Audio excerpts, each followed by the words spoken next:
Hey, what's up? How is everybody doing tonight? Is everybody ready to finish out the book? Wild thunderstorms. Oh no! Oh no! Oh no, I hope you're okay. Thanks for the tag on Messy Talk. Oh, haha, that's funny. Yeah. Once got kicked in the head by a crowd surfer, and Ashley saw and gave me a look. I gave it that's crazy. It was fantastic. Hell yeah. That's epic AF, yo. Hell yeah. That is amazing. All right, so many notifications right now going on. All right, there we go. I got that. Sorry, it is. If you didn't know, in baseball, it is Jackie Robinson Day. Jackie Robinson Day, and Jackie Robinson is also my favorite baseball player, and he also played for my favorite team. So, yes, happy Wednesday, Carissa. Y'all, did y'all see the boat? She finished the boat, y'all. Did y'all see the boat? The boat, she finished the boat. The Peril, she finished it. It's so freaking cool. Oh, my Lord. That was amazing. Oh, well, thank you for joining the fun club. Hey. I'm on a boat. Ha. That's epic. That is epic. All right. Oh, how's the back doing? Loosening the back up. All right. I got a jar of dirt. I got a jar of dirt. Motivation. Ooh, okay. That's a funny one. All right. Love, did you put a announcement in the Discord for me? I'm sorry. I know there's a few people. You got a jar of dirt. Guess what's inside? Wait. Hang on. I'm on a boat. I missed. Oh, you're the best. Thank you, love. What's inside? What's inside what? The boat or the jar of dirt? I'm so confused. What's inside of what? Shh. Who's inside of what's inside of ashes? What's inside the jar of dirt? Well, I mean, maybe it's, I don't know. Is it like a mega pint of dirt? It could be dirt, like a mega pint of dirt. I'm just saying hi. To figure Courtney, where are you at? I'm so lost. I don't know where you're going, Carissa. I don't know. I don't know what, I mean, it could be anything. Is it the thing you want the most? Is it a compass? Courtney, what part are you at right now? What part are you at right now? Like right now. Like in Crescent City, like what part are you at? Send me the tiki-taki. Thank you. Yes. And I will check it out. Ha. All right. I need.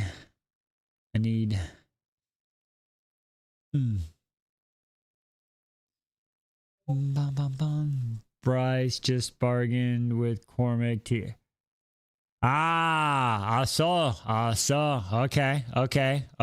Gotcha. Okay. Very nice. Do you have any thoughts right now you want to share with everybody while we're here? I know y'all are having deep conversation in the Discord. But right, I was going to ask you, did you know that Ethan played Sunball? I was exactly, how did you know, Vegs? How did you know? All right. Look what I got a jar of dirt. He gonna fall down. Guess what's inside it? I know, I thought there was more. Okay, I know the scene. Yeah, okay, but what's inside? I don't know what's, no wait, he doesn't say what's inside. He falls down. Wait, I don't know. I'm so confused. You're right. All I know is I don't like Jonas. Little bitch ass. Sorry. Anyway. I love Adias, okay. Cormac stresses you out. Yeah, Cormac.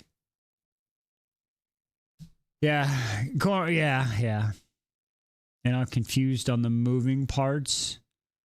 Okay. Yeah, I hear he almost did go pro. I hear he did. Jay got new tires and rims. Okay. Pictures, please. Pictures, please. We're gonna, Liz was just talking about that. We're gonna rewatch the entire Pirates over the summer with the girls because they haven't seen it yet. Right now they're inside doing Iron Man 2. We're doing the MCU, so they're inside doing Iron Man 2. I think I need to keep the mic.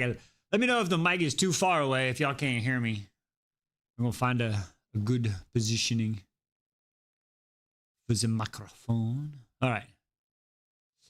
Yeah, we're on Iron Man 2 now. They skipped Captain Marvel. We tried. It's just, we're not, I don't know, we can't get into it.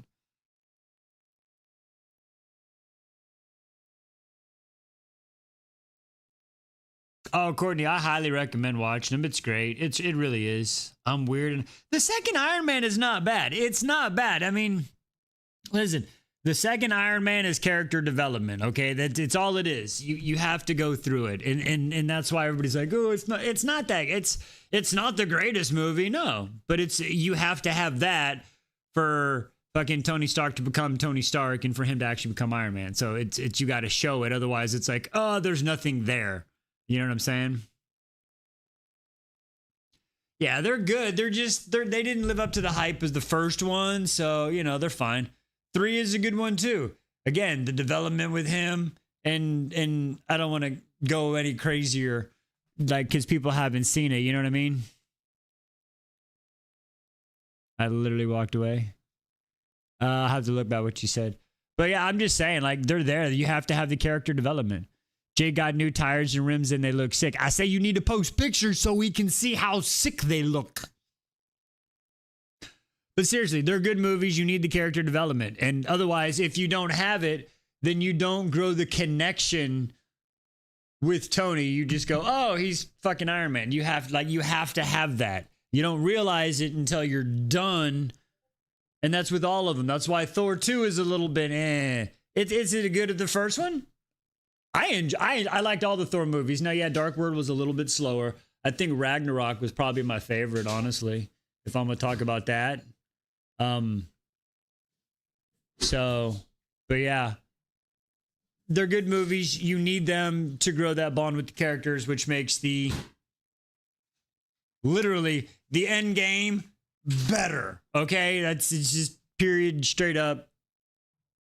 That's all we're gonna say about that. All right. So here, I'll show you my eldest's mini list face, as you call her.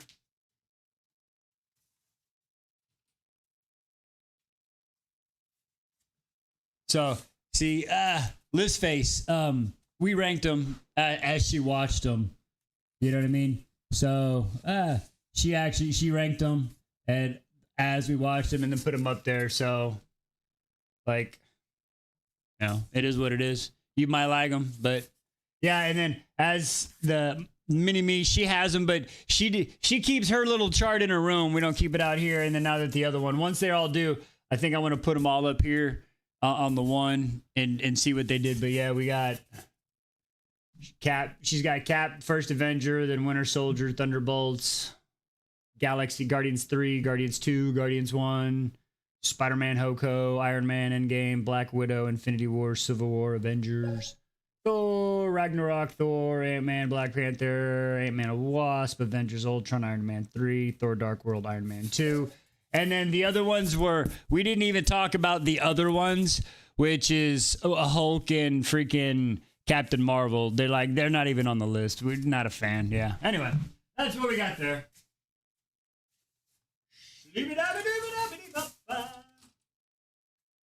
Anywho. All right. Oh, Alejandra, what's up? Wow, you made it tonight. Well, this morning. What are you doing? What are you doing? All right. It is about time to get going. Let's get I may fall asleep. That's okay. I'm surprised you're here, love. Excuse me. Guys, why are you not well, P? What happened now? What happened now? Oh, Lord. Oh, Lord, what happened with them? Oh, you just finished, right? So, well, y'all be talking about the crud out of that book. I almost feel like it's got to be next or something. Like, but we got to spin the wheel. Spin the wheel. Cha-cha-cha. Spin the wheel. Cha-cha-cha. I'll read it. I will read it one day. One day I'll be there. She wait till all of it's out. We don't have the options on the wheel yet. So what we're gonna do one day, we will pull up. We'll go. It'll be on a brunch most likely, but we're gonna be starting soon because I got to do it before Dawn of North, or before we start Dawn of North, because that way everybody has time if they haven't read the book and they want to get the book or start to read it or do that hibbity hooboo. But what we'll do is, I think we got like, how many? I think we got like 12 or 24, 18, 12, 22, 44. I don't know. We'll figure out however many spots are on there, and then we'll put the name, and then we're going to spin, and then that'll be it. Yeah. And then this one's Fever Series on there. The biggest thing we have to pay attention to, before we lock in whatever's picked, we have to make sure we're done before August 21st. I gotta make sure I got that date right. If I send you a really good standalone, can we cheat? What do you mean? What do you mean? What do you mean?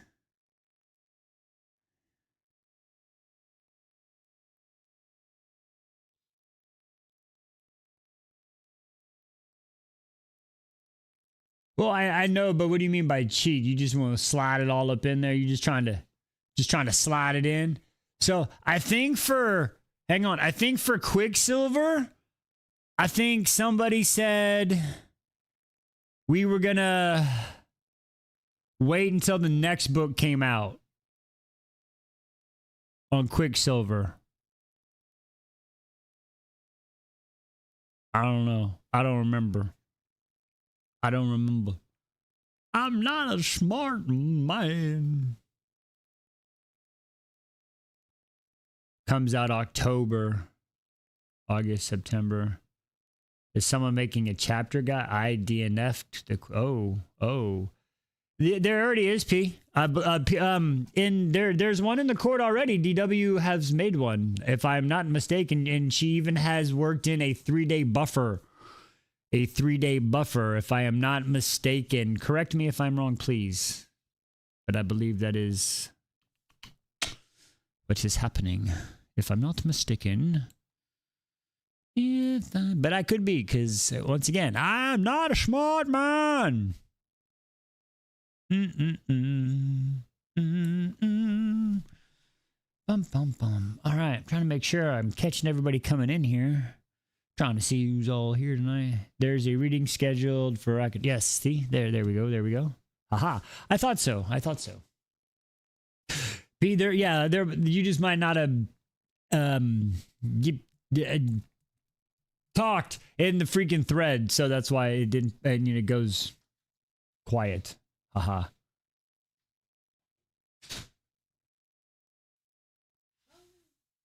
What?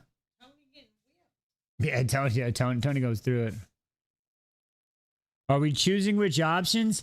So what I was thinking of doing for the wheel is we'll bring it out, and then, because I don't even know it's on the TBR, so I figured we'll do it during a brunch. And hey, thank you, Jess. We got to make a list, and then we'll make a list of, say, however many or so, and then we'll let everybody vote, and then the top 24 get put on the wheel, and then we'll spin the wheel, and that'll be the one that does it. How many will the wheel take? I mean, does it really matter how much a wheel can take? I mean, that's a pretty personal question. I mean, really, are we getting... Oh, wait. Hang on. There's 14 slots. 14 slots? 11 of them are going to say Fever Series around, so it's tragic. She says it's 14 slots, but for some reason she's saying Fever's taking 11. I don't know how this is happening. Are you writing one letter per?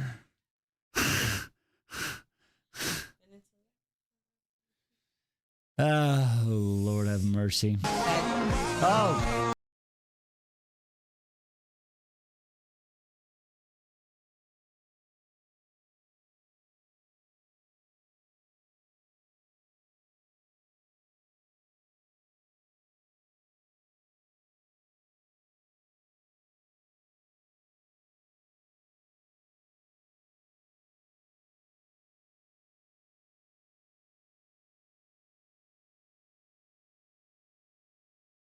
Feelings about Jonas. She said, no, come back, press another button. She's on chapter 25 of Road of Bones. She's got all sorts of feelings about that Jonas feller, and I'm giving her side eye because Hecla warned her. Hecla did warn her. Or she said, stay away from that motherfucker. Hecla said, stay away from that motherfucker. Hecla did warn her. They're great. Wait, Fever Series is 11 books? What? Fever is only 11 books. That's what Belle said. Belle just said, if it's 11 books, we can't. There's no way we can start that. And But they're not those kind of books. They're like the. They said, girl. It's like a paperback, like the ones that you put in your back pocket, like the size, they're stop. They're baby books. They're baby books? Yeah. They're baby books. Ones. Jess is saying Quicksilver's next, so 2027. 2027 will be Fever. I don't know what's happening. The entire schedule of 2020. Only 2027. It may be the quarter of 10 chapters a day. I mean, 2025 was the year of Sarah J. Fever's not that big. That's what she said. Don't look at me. I don't know. We have to figure it out. We'll put it on the wheel in one slot. Trust me, guys. You want to meet the 9. The 9. I'm just saying. Quicksilver is next. Belle I'm on an knows. adventure to get. Wait, Quicksilver is next. I don't know if I thought we were waiting for again. I was told Quicksilver was waiting until the next book came out, so that way we could get in right into it, and then The 9. Yes, the 9. Belle. Tell them they want to meet the 9. I don't know. 9. Not that 9. No, I don't know if I can get to 11 books smaller. Not exactly right. I mean, I don't know. I mean, what is it about? Like lions and tigers?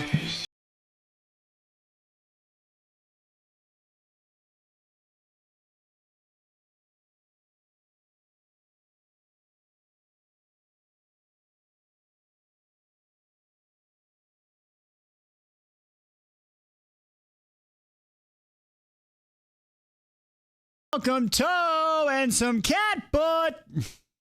Toe want the cat butt. Wow, you are just literally cat butt. I told you, she demands her attention. No, cat butt. Come on. Woo! Did she get it in? No. Did she get it in? Oh my Lord! What are we doing here? All right, here we go. Okay.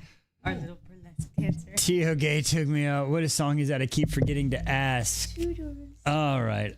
Which one? Which one? Which one? I'll be back. The flames covered the cat, but that's nice. You mean the song for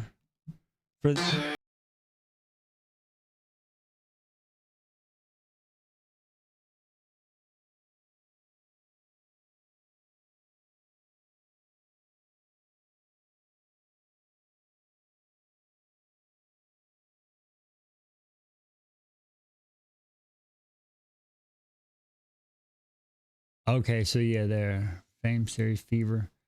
All right. Well, we'll figure it out. Okay. Who is on button duty tonight? Who is? I am so close to the end of what? Stop. Okay. So, what are you staring at, my girl? Hey, hello. Okay, you are threatening something. Okay, so who's on button? Britt did it last time. Did a great job. Earned a full tour. She did. I want to thank her for her amazing job. Oh, is P voting May? Is that what's happening? Is that what I saw?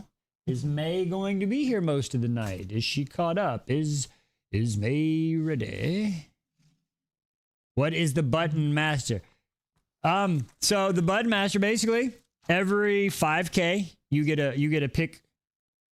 Whoa, cat butt. Try to sneak one in there. You get to pick a number. So the way the buttons work, for anybody that's new here, hasn't been in a while, we got 14 buttons. That's right, 14 buttons. 12 of them are thirst traps of your favorite boyfriend or girlfriends from these books. Favorite male or female characters, right? All right. And then there are 2 chodes. There's 2 chode buttons. The chode buttons are like whammies back in the day from Press Your Luck, right? Instead of taking everything that you've earned, they just shuffle it all up. They just kind of shuffle the stuff out, okay? Otherwise, you pick a button, remember where it's at. Every time you get 5K, you get to pick a new button. Now, if, as a group while I read a chapter, if you get to a certain goal, then you earn a full tour of all... where's my pen? Of all 12 good buttons. You earn all 12 good buttons. So I'm looking for my pen. One second. So that's how it goes. All right. So, for example, we always start with the best button of all. Even though for some reason y'all don't let him out of the first round. The Crown Prince of the Valbaran Fae. Ladies and gentlemen, boys and girls, hold on to your pennies. It is Rune Dannon. Rune Dannon, Crown Prince of the Valbaran Fae.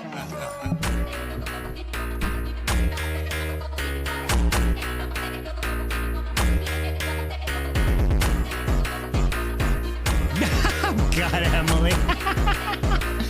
Because you already threw him at Rune. I get it. I understand. You already threw him at him. Inside thoughts come out. That's funny. That's funny. She's like, inside thoughts. That's okay. That's what they're there for. So, that's how it works. That's what it is. If you would like to be in charge, don't worry. You can't mess up. Worst case scenario is you just scramble the buttons up and we just retry again. Nothing good, nothing bad happens. You know what I mean? It's just fun. Since y'all got to sit here and listen to me butcher some words. And since you listen to me butcher the words, there we go. Get our book in the right spot. We get Timmy. We got Timmy a little stand. Woo. We're going to take Timmy off the stand. We're getting Timmy a stand so it's better.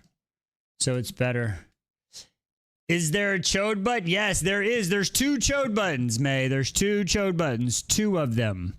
And if you pick the chode button, that shuffles them all back up. So you lose all the progress if you saved it. See what I'm saying? All right, here we go. We will show you the chode button really quick. Here we go. Here is what you are trying to avoid. I am Jonas, keeper of the red flags. Witness my Chodness. And then you have the other one.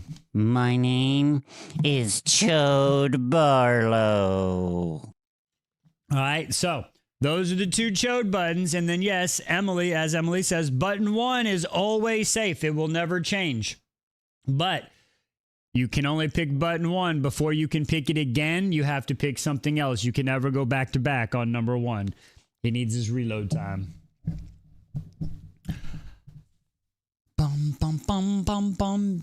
So, okay, but that's fine. Do you want to do it? Do you want to see how it goes since you haven't seen it yet? And then you join in on the next one? Or do you want to give it a shot? I mean, it's okay. What you want? This is all...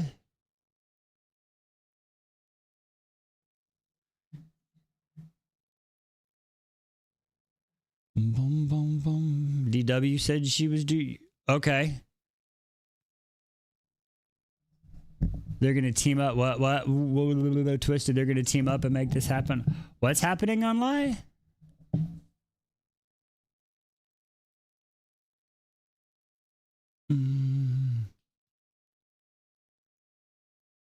I have the record for most chodes in a row. Emily.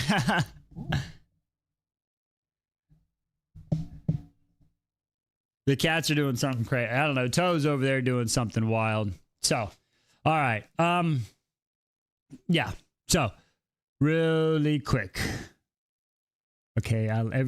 Y'all are chappy tonight. Okay. I'm headed to my own. All right, Courtney. See you later. The cats are doing something definitely crazy. If you see Lily come in with Toe's out here. I don't know where Lily's at. Okay. So, May, did you say you wanted to, did you want to go or wait? I think I'm not 100% sure. I get distracted.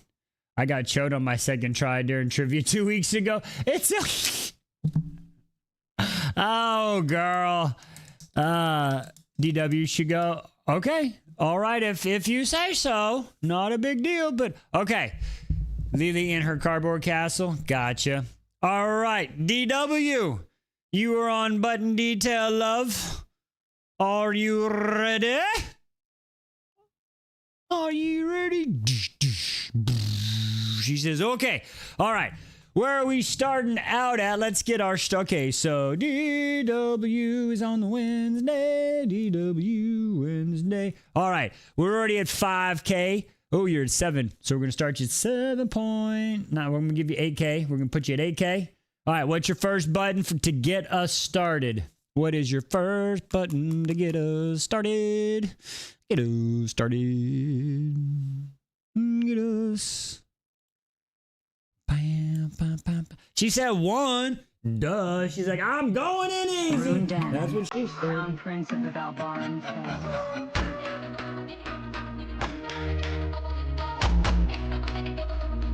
I people in here and I got 20 people. That's going to 20. Gotta burn it tonight, folks. I like it. Let's go. Like he doesn't even know. She's looking for the redheads, though. Oh, thank you for the lightning bolts. Hey, what's up, MA? What's up? What's up?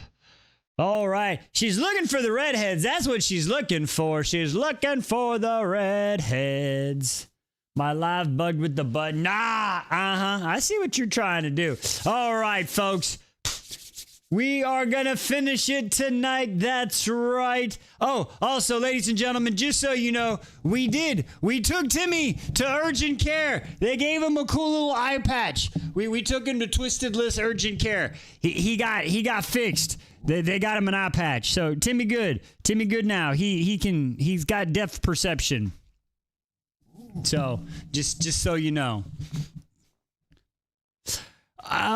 His eye, listen, he was fighting a good fight on the Jonas chapters, and there was so much stress on those Jonas chapters, his eyeball, he lost it. Oh, thanks for the heart. So we had to put a patch. He's getting his purple heart soon.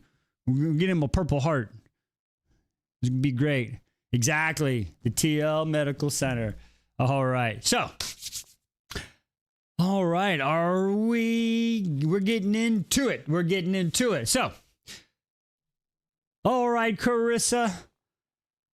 Thank you, love. Have a good night. Great job, you and Hubs on the pirate ship. Y'all go check out the TikTok if y'all ain't seen it. Go like it. Go comment. Go repost it so everybody can see her and Mr. Az putting that thing together. It's legit cool. All right.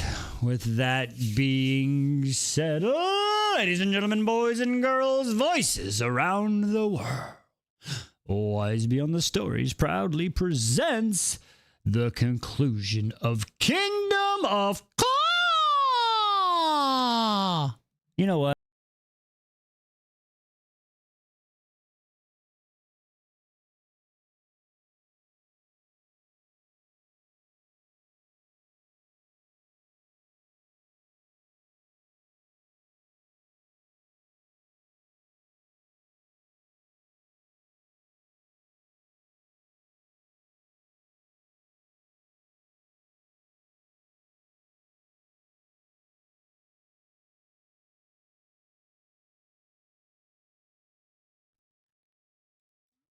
Okay. Here we go. I got a feeling it's going to start out pretty wild. Are we ready? Chapter 82. Kingdom of Claw. San Van Gramir Pass. Shadowhounds, hissed Eric, widening his stance while Rennie flashed out of sight. How, sputtered Scylla, tracking the footprints in the snow as their snarling opponents approached. How can they? They're Clinary. The queen has a new class of warriors, growled an invisible foe. This is against the natural order of things, said Caliph, standing gingerly on his injured leg. Whatever this is, the queen trifles with things she should not. Oh, Lord, biological welfare, she be eating. They're eating the people and getting the magic. It's bleh. Queen Signy needs weapons in her arsenal, said Jonas. And you, Scylla, are apparently a great value. Great value, Scylla, found at your local Walmart. I am not a weapon for her to use, Scylla snapped, gazing at the fire frost. Was this why the queen had tracked her all this time? Because she wanted this sword? Or was it the other gift, the one supposedly given by Sunvlad? Jonas scoured. She's come to that very conclusion, and as you've proven more evasive than she expected, the queen has decided you must be destroyed. It's Sean! Footsteps close in on them, growls vibrating the air. We worked together, hissed Ray, from beside her, smoke and embers building around him. But the way they were thin, so transparent compared to the maelstrom of earlier, it seemed Ray, too, was drained, forcing these cunts to show themselves, then take them out. Ray pushed out a thin wall of smoke, which bellowed around several charging forms. Lunging at the nearest, Scylla hacked through bone and flesh with her sword and light. An animalistic howl tore through the air, the scent of rotten eggs swarming up her nostrils. Ugh. That's like when she fought the old, the decrepitated Groots and stuff. Ugh. What's that? Ugh. In the forest. Ugh. What's that smell? It's Jonas's bitch ass. Ugh. Sorry, Myra choked out. It's coming from them, Eric muttered, but the scent triggered a memory. Words from a woman long dead. The vile Skadra, that bitch, had held the one Scylla had smashed against the wall. It had the same sulphurous smell as these men's. I am told they are tiny living things in this liquid, Skadra told her. You will ingest them, and host will they feast on your Goldra, acquiring it in their bodies. Once they have gorged themselves and create more tiny spawn, they will take them from you, bring them into my body, and my magic will become my own. Mikrab, she murmured. It had to be. Scylla tried to gather herself, but her sword flickered and sputtered out entirely. The Clinary charged at them and fluttered in snarls and howls as they collided with Guldra. Beside her, Ray grunted, Urgh! His left leg collapsing beneath him. His arms were wrenched back, hands forced behind him. Whirling, Scylla pulled everything as she had, only managing a clumsy orb of light. With a grunt, she flung it, ducking as an invisible Clinary blade swung just over her head. Holy shitballs! As her light collided with him, Ray's attacker yowled in pain. Twitching, Ray grabbed his opponent's iron shirt, plunging his Hevert into his neck. The tiny arrow zipped by her ear. Guldra quilling arrows, she shouted. Ray's body flew sideways and he landed with a hard grunt. Before Scylla could try another orb, an invisible foe's fist collided hard with their jaw. She fell into her back, her skull exploding with a white-hot pain, and her assailant clambered atop her with a growl. The berserker's frantic moves only fueled her panic higher, and Scylla expressed all that she could manage, another clumsy orb. It was weak, so faint, and yet it crashed into the clenary above her. It danced along his skin, revealing his wide-eyed form. He grunted and pawed at the light, trying to rid himself of it, but it was in vain. The clenary's eyes widened and he choked. The tip of the dagger protruded from his neck. Runny's form shimmered for the briefest of seconds before an invisible hand wrenched Scylla to her feet. "Thank you," she whispered, taking in the bizarre scene before her. Ray and Caliph wrestling invisible foes, Myra yanking a scarpling quill from her neck. "Oh, no, you're magic, Myra."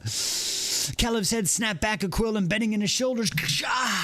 His flame whip extinguished, and he shouted in alarm. Scylla cursed under her breath, trying to count. Scylla, Ray, and Runny against she could not say how many clenary remained. Ray took a brutal blow that snapped his head back, and blood dribbled from the corner of his mouth.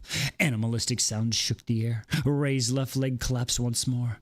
Were they targeting it? A red haze clouded Scylla's vision. "Leave him alone!"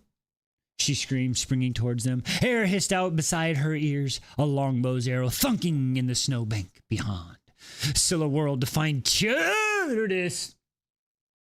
A second arrow knocked and aimed directly at her. Suddenly, he lurched sideways, rolling with an invisible assailant, but taking a swift, brutal punch, Runny's form shimmered back into view.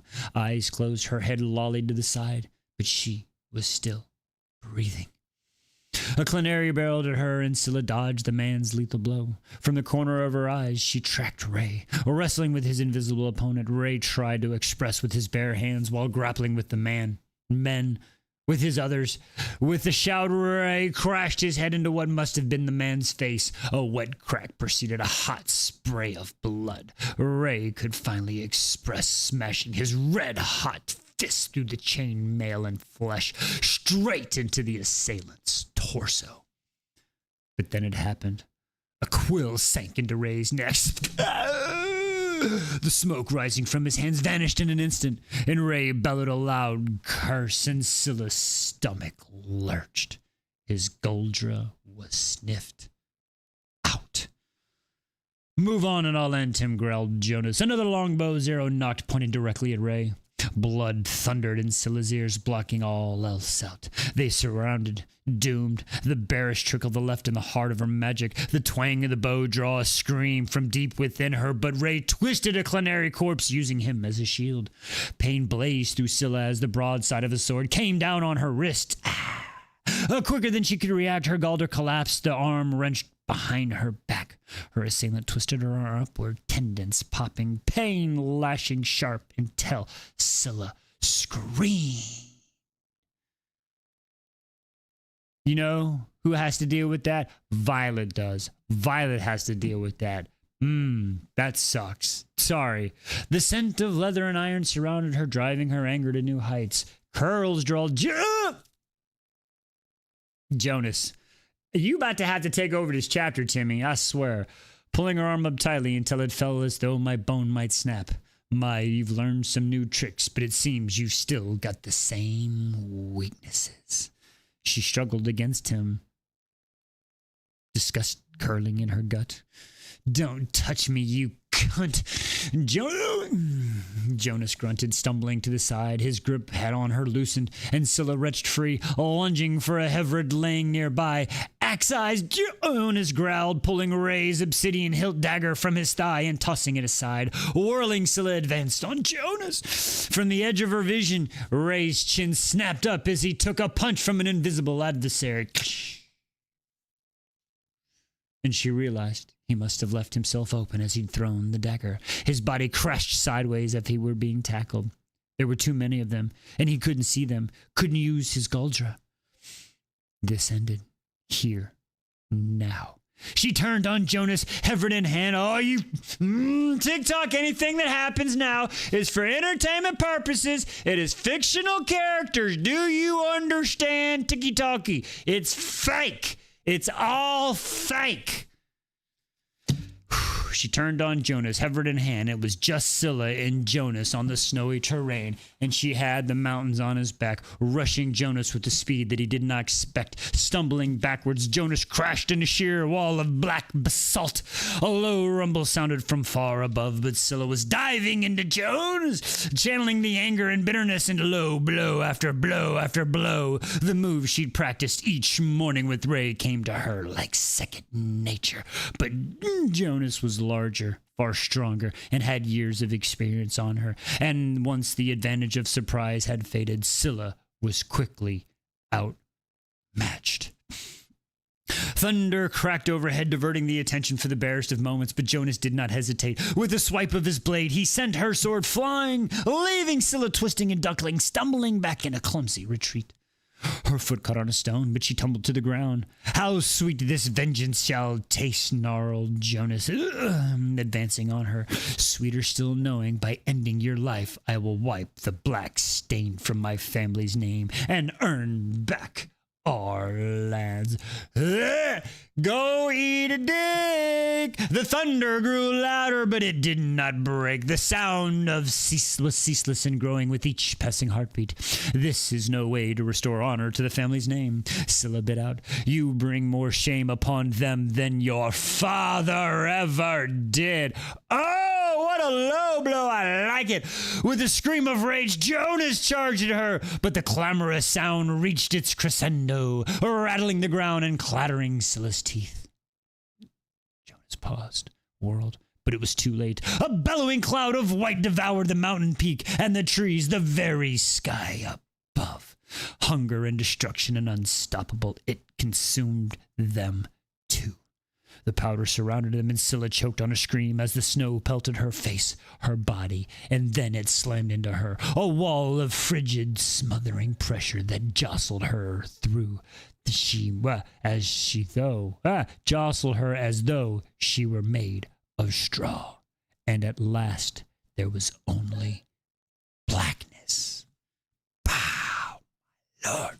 Woo! Where do we get to? 18K, so close, but you're gonna get 10 and a 15, so you get 2 buttons. D-dub, 2 buttons. Y'all are getting close tonight. Woo, getting close. All right, getting close. What do we got? She said, aye. She goes 7, 2, 3, 4, 5, 6, 7.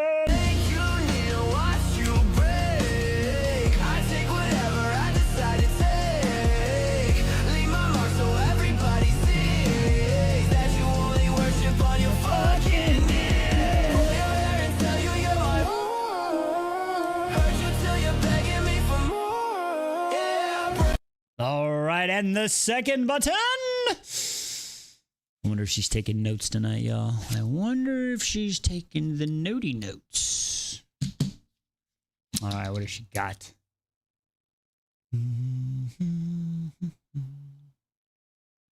And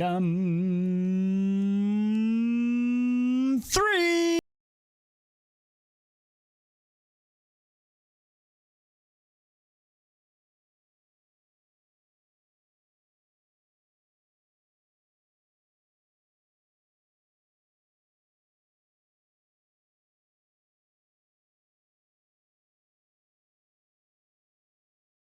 All right, there we go. All right, so we're going to put you at 19. That way you get the little knock for 20. All right, so full tour at 35K. 35K, get the tappy that screen. Get a full tour of the buttons with 35K likes. I know you can do it. Be careful. Remember, these are quick chapters. You're going to have to tippy-tappy quick. All right, here we go. Hey, what's up, MJ? Welcome. You at work tonight or you got the night off? What's happening? Either way, I'm glad you're here. I appreciate you. MA, thank you for the gifts. I see the 2 different sets. Thank you. Thank you, love. Appreciate ya. You're at work? Well, I hope you have a good night at work tonight. And I hope you can hang out and you have no issues and can have a good night. All right, let's get into it. Chapter 83, Kingdom of Kingdom of Claw. All right. Sorry, every time DW hears the title, she think, "Caw-caw!" It's ruined. So I just, not stuck in my head. All right, here we go. Ready? Chapter 83. Let's get into it. We're still fighting. No, we're in Sunavik. Shit, we're not fighting. Oh, shit, we're with fucking Saga. Okay, what's happening? Saga. What happened with Saga? They was drinking at the party. They was at the party. Yeah, and hang on.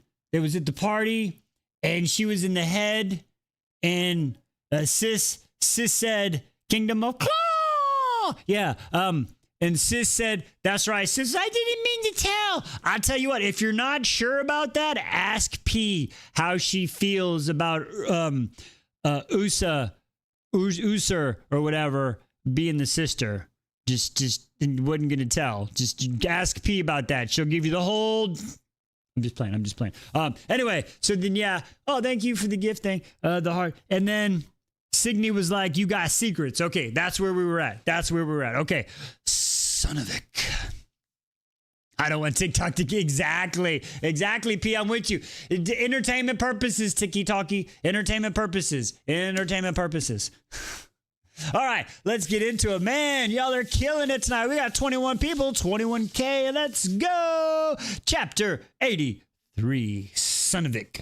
The noise was endless, a thing with no beginning and no end. Saga could not think, could not move, could only hold on to herself and try to survive. A sob clawed up her throat, and she bent over the feasting table, cradling her head in her hands. She tried desperately to think. She needed to escape, but no thought could penetrate through the swamping, all-consuming sound. Exit, she tried. The eastern exit, but it was the furthest side of the room. Through all those, next page, people, and all those pushes, shoves, battering through her skull.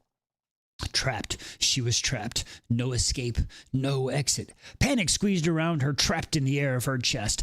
Die. She would die here, surrounded by people who betrayed and murdered her family. Murderers! Ah! Saga! The voice was thin amongst the inundated thoughts, but there was something about that gave her pause. A strand of gold amid the weaving line of pure black. Saga, come to me. The voice rang true and clear like a bell. Oh, shit. Who is talking to Saga? Nobody can talk to Saga except for Sis, and Sis is fighting for her fucking life right now. Maybe it's Sis. The voice rang true and clear like a bell. She recognized it.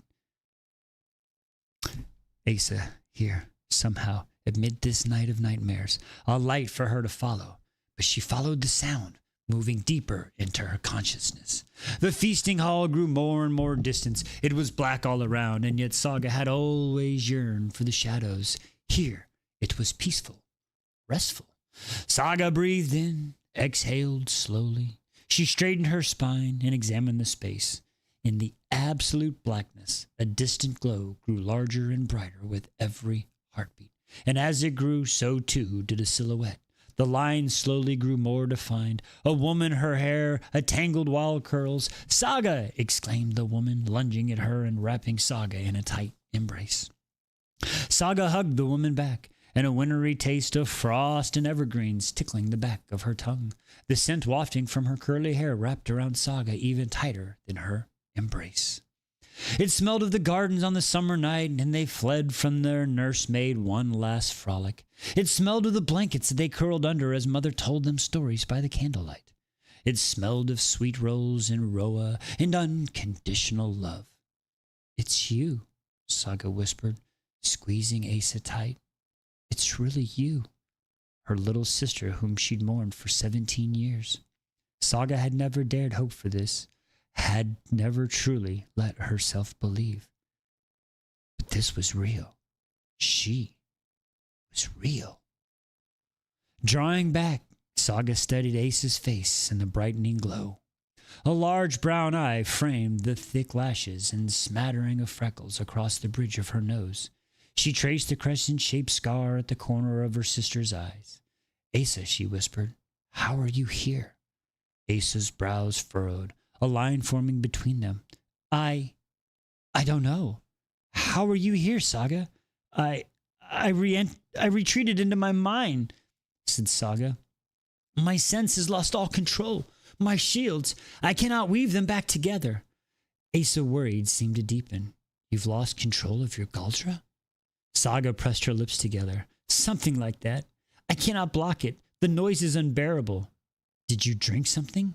Wine, replied Saga. Realization hit her. I said this, hitting her. Signy's smug look, the way the cupbearer had served Saga before the queen. The queen. I don't think the queen drugged you, girlfriend. I don't think it's the queen. I don't think the queen did. The queen had drugged Saga's wine. The catalyst, breathed Asa's eyes widening. You've been given a drug to cause your Galdra to flow out of control. It merely primed me, but your Galdra is out of your mind. I am told things work differently on your kind of Galdra. Was it her? It's God. No. Tell me. I thought it was Cass. No. Okay, hang on. Asa turned, gazing the light behind her. God, Saga, this is your cohesion, right? She turned to Saga's excitement etched in her face. Perhaps the gods have brought you here to anchor you through it. I don't understand a word you've just spoken. You've never linked your heart in your mind, said Asa, which means you have little control over your Galdra. Once you link your heart and your mind, you'll be able to do incredible things. Hadn't Anne said something similar? Glancing past Asa, she took in the brilliant gilded cage. The light was sculpted into sleek bars, arching together at the top of the cage, while curious pulsating creatures fluttered about within. Asa's hands wrapped around Saga. Free them, she whispered.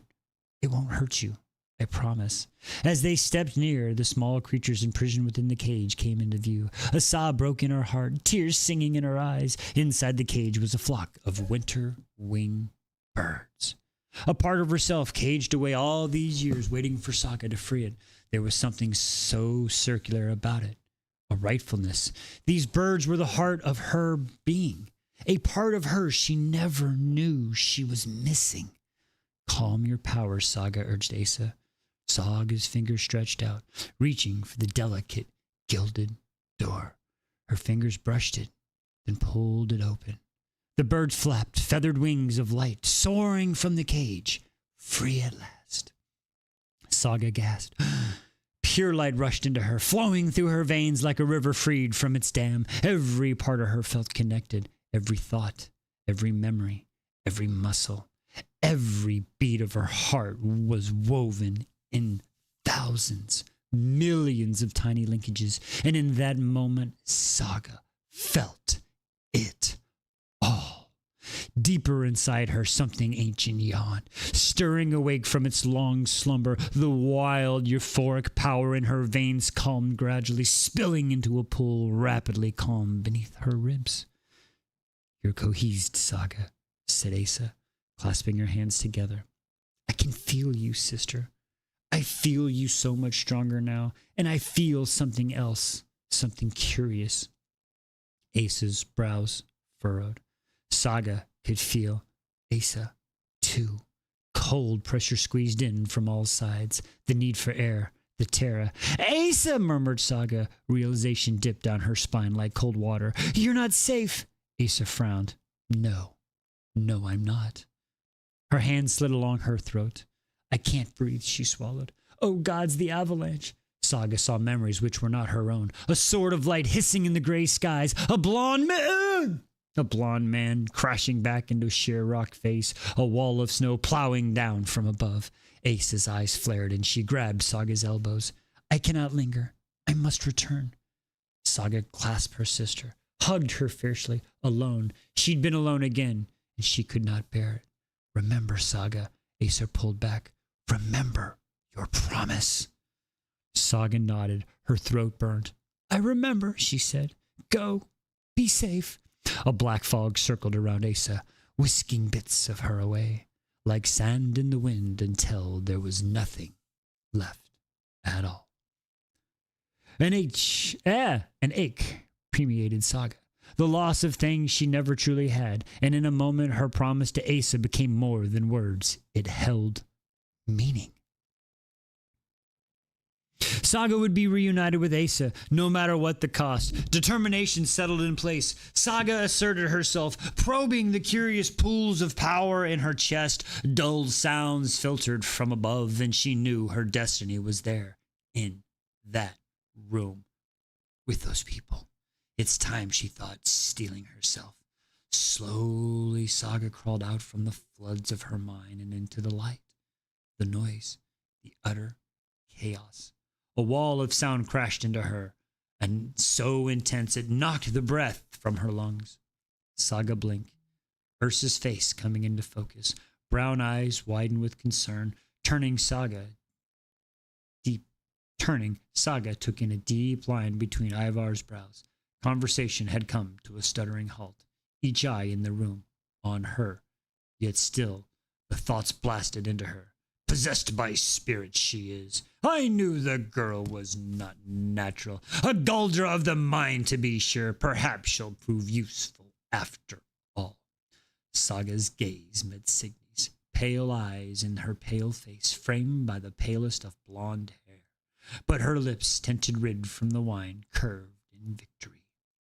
1,000 small cuts collected over 17 years became a raw, gaping wound. Saga hated Signy more than Ivar, more than Magnus, more than each member of nobility who turned on the Volsics. They didn't pretend, but Signy, with her false smiles and demure beauty, she was the vilest of them all. Let me introduce you to this bitch named Jonas. He's a little bit worse. I'm sorry. I think we could battle them two bitch-ass Sorry.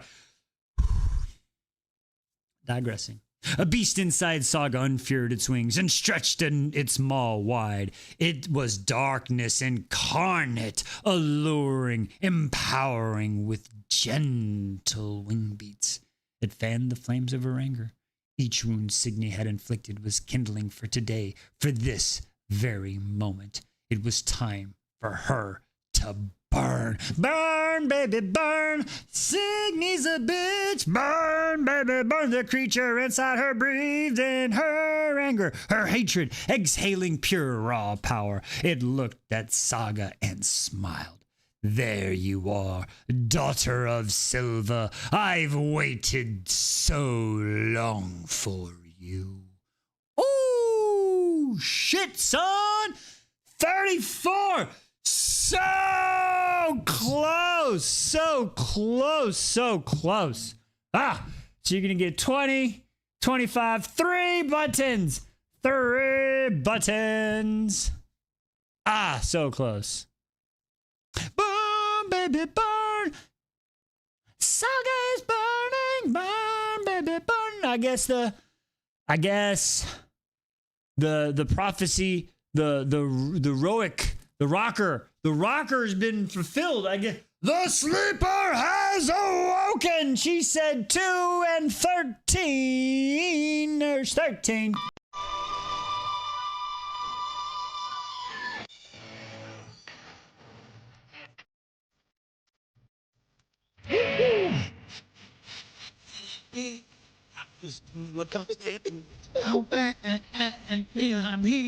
I'm just following my destiny. I want to thank the 2 people watching you over on the YouTube right now.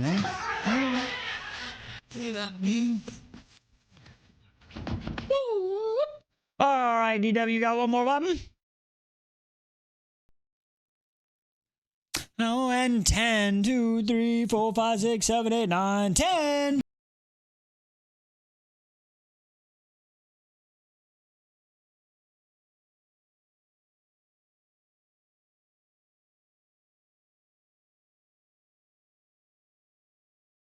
Unfortunately, you also said 2. I am Jonas, keeper of the red flags. Witness That my Jonas. Oh, you did, unfortunately. Ladies and gentlemen, it is time for the buttons to get switched up. And they are. Womp womp. It happens. That's all right. That's okay. We got more buttons today. All right. Now, you did hit 35K, so you get a button for 35, and then we will start the next chapter. So 35K. Hey, pick a new one. And then, ooh, 20. Y'all, we got a lot of people in here tonight. Hopefully they stay for around. Stick around, enjoy some of the story. 6, 2, 3, 4, 5. And you can't go wrong with this one. 2, let me make sure. 2, 3, 4, 5.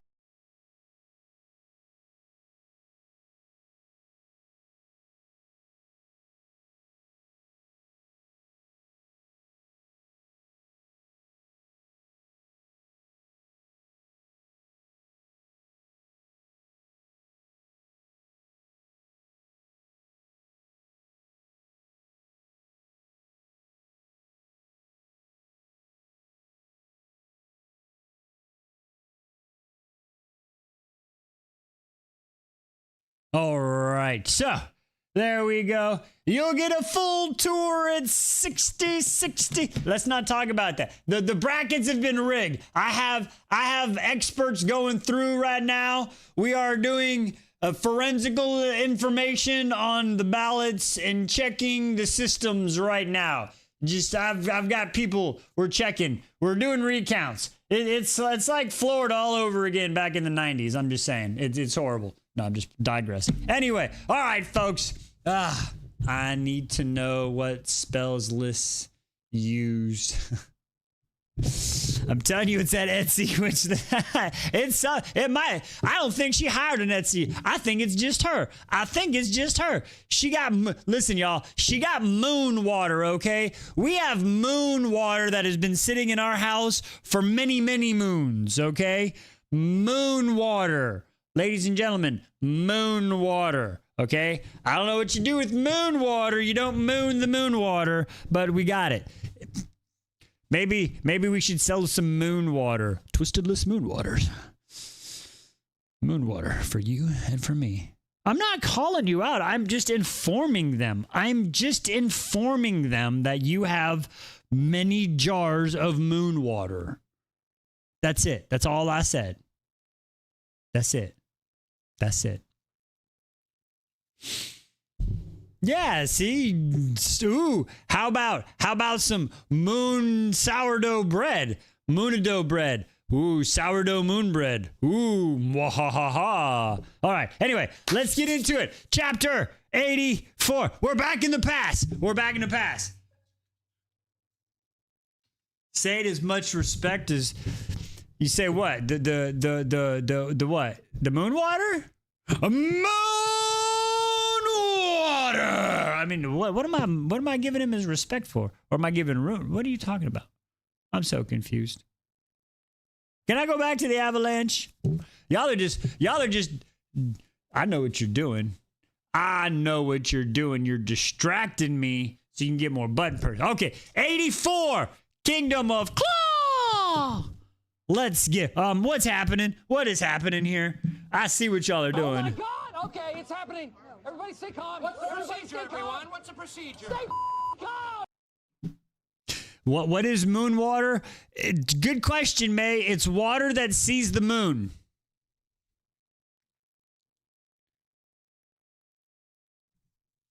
It's moon water's. It's my favorite color, clear. Moon water. It's my favorite color, clear. Yeah, it's water that it's so moon water has I guess I don't know. Anyway, chapter 84. Good Lord, good googly moogie. San Vangramor Pass. It's charged. Like you got. I don't know if it's a USB or USB-C cable, but yeah, you charge it with the energy of the moon. You know what I mean? You got to plug it in. And that's what Artemis 2 was really doing. They were taking the next load of USB-C cables up there for faster charging of the moon water. You know what I mean? It's USB-C moon water charging.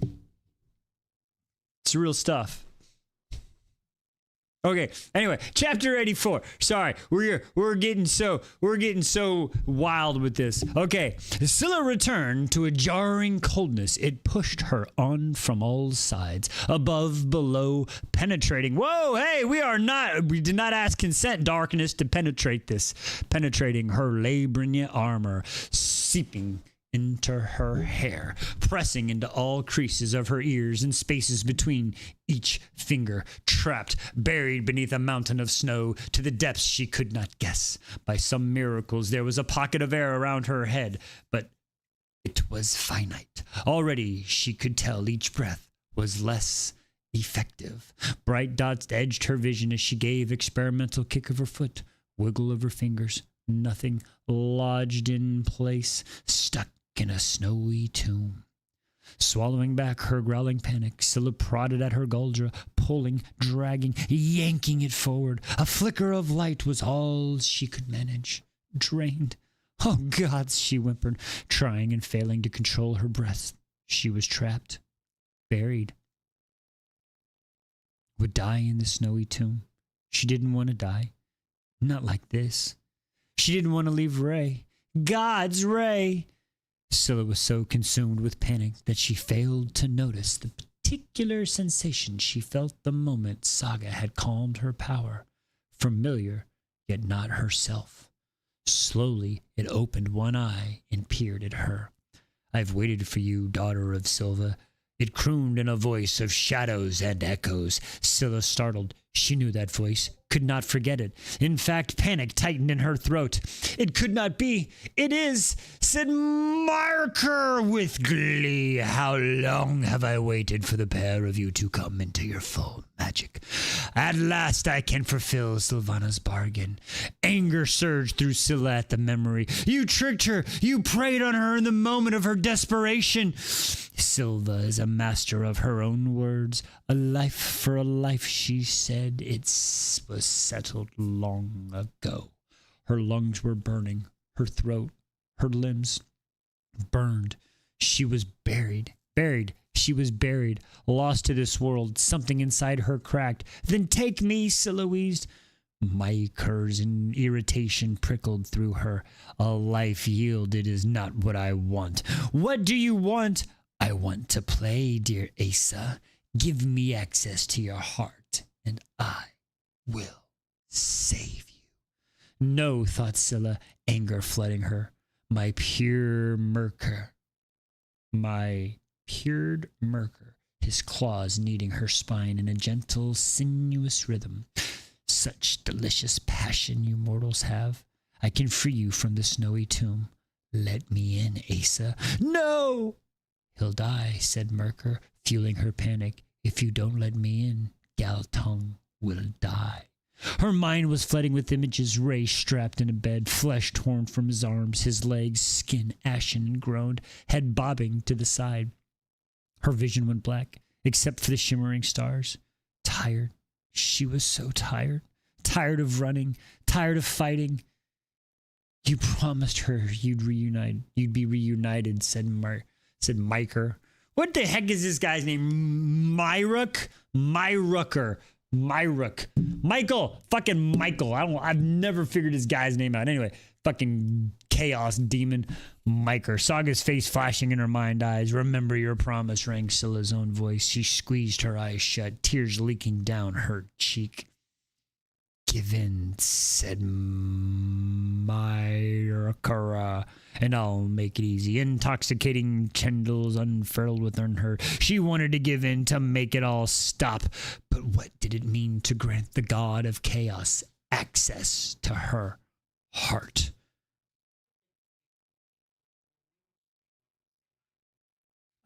What is happening? Hi, everybody. This is 30. I mean, yeah, like, hi. It was more second Oh, ago, but like, wow, there's lots of people. Hi, everybody. We're reading a book. Sorry. I was told maybe.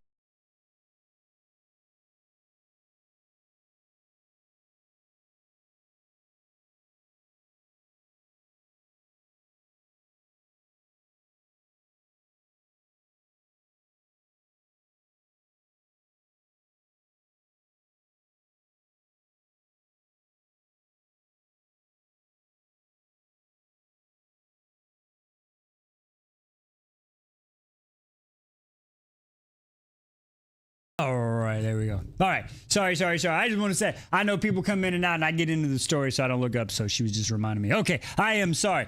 Michael's fucking with us right now. I don't like Michael. All right, here we go. All right.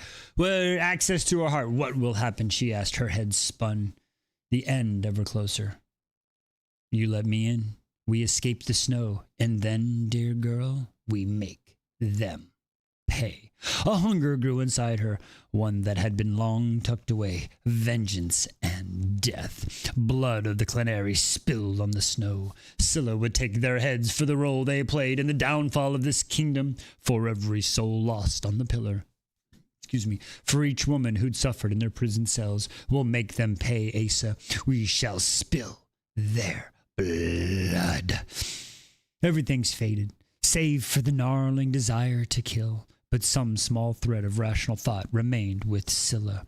What do you gain from this? Meeker? Meeker? Is that what we said? Somebody said meeker. I think I saw meeker. Did I see a meeker? Somebody said meeker. Hang on. Merca. Like Merca? I almost started calling him Merca. Fuck yeah. Sorry. Anyway, my bad. Okay. Merca laughed, a sharp, grated sound along the inside of her skull. I get to play. Add a Spanish R between the me. Murky. Mirker. Y'all know me. I'm gonna go. We're starting to we might just be calling him Merca. Michael Merca. Fucking god of chaos. All right. Anyway, sorry. Murky laughed, a sharp grunting sound inside her skull. I get to play, he said. I get a taste of human emotion. And for what of life? And what of a life for a life? Merker purred, slinging around her spine. But I haven't decided whose life I want. These words were hazy in Scylla's addled mind. Her air had run out. Michael. Everybody's like Michael. Call him Mimi. Mimi. Oh, that's funny. All right. And she should soon die. You must choose, dear Asa, to live or to die. To let Signy win or take victory for yourself. To keep your promise to your sister or to abandon her like all others have. Distantly, Scylla knew there was no right choice. Sometimes we must surrender to win, she thought grimly. She had not told Jonas she would always choose to fight for Isildur. She had not promised her sister they would see one another again, and though it made her cower to think it, Scylla did not wish to die. Come in, she whispered. Merca smiled a cold, toothy grin, and then Scylla surrendered the heart of her magic to the god of chaos. Why are we did we really need to surrender to the god of chaos? Is that a good idea? 49, so close. You 2 buttons, DW. You get 2 buttons. Why are we surrendering to... Oh, Timmy, I'm sorry. It's okay. We got a good healthcare, Timmy. We're good. 2 buttons, DW. All right. We got to figure out a good name.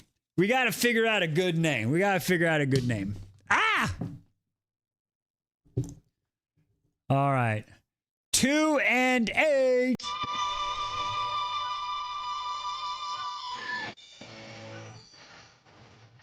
Okay, what do we say? Right, what was the big jump? What comes next? I'm just following my destiny. This is G2G. I'm feeling number 2. Merca. Fuck yeah. I don't know. We might just be naming him Merca. 2, 3, 4, 5, 6.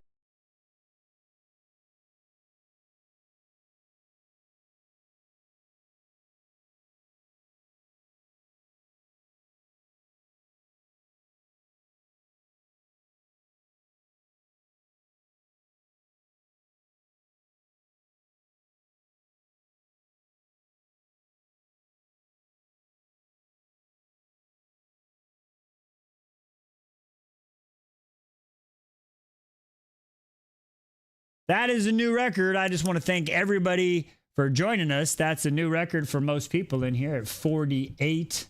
That is a new record. Wow. I appreciate everybody stopping by and hanging out with us. Hopefully you'll stick around for a little bit longer. Enjoy the rest of this story with us. If you don't know, we are reading Kingdom of Claw. No, all right. There we go. Maybe you can see. Got the flame in the way. I got the flames in the way. There we go. There we go. Kingdom of Claw. All right. Oh, wait, we're up to 55. Let's go. New record. I appreciate everybody joining us tonight. I cannot get the books to just do what I want them to do. All right. So, with that being said, let's keep this momentum going. Let's go.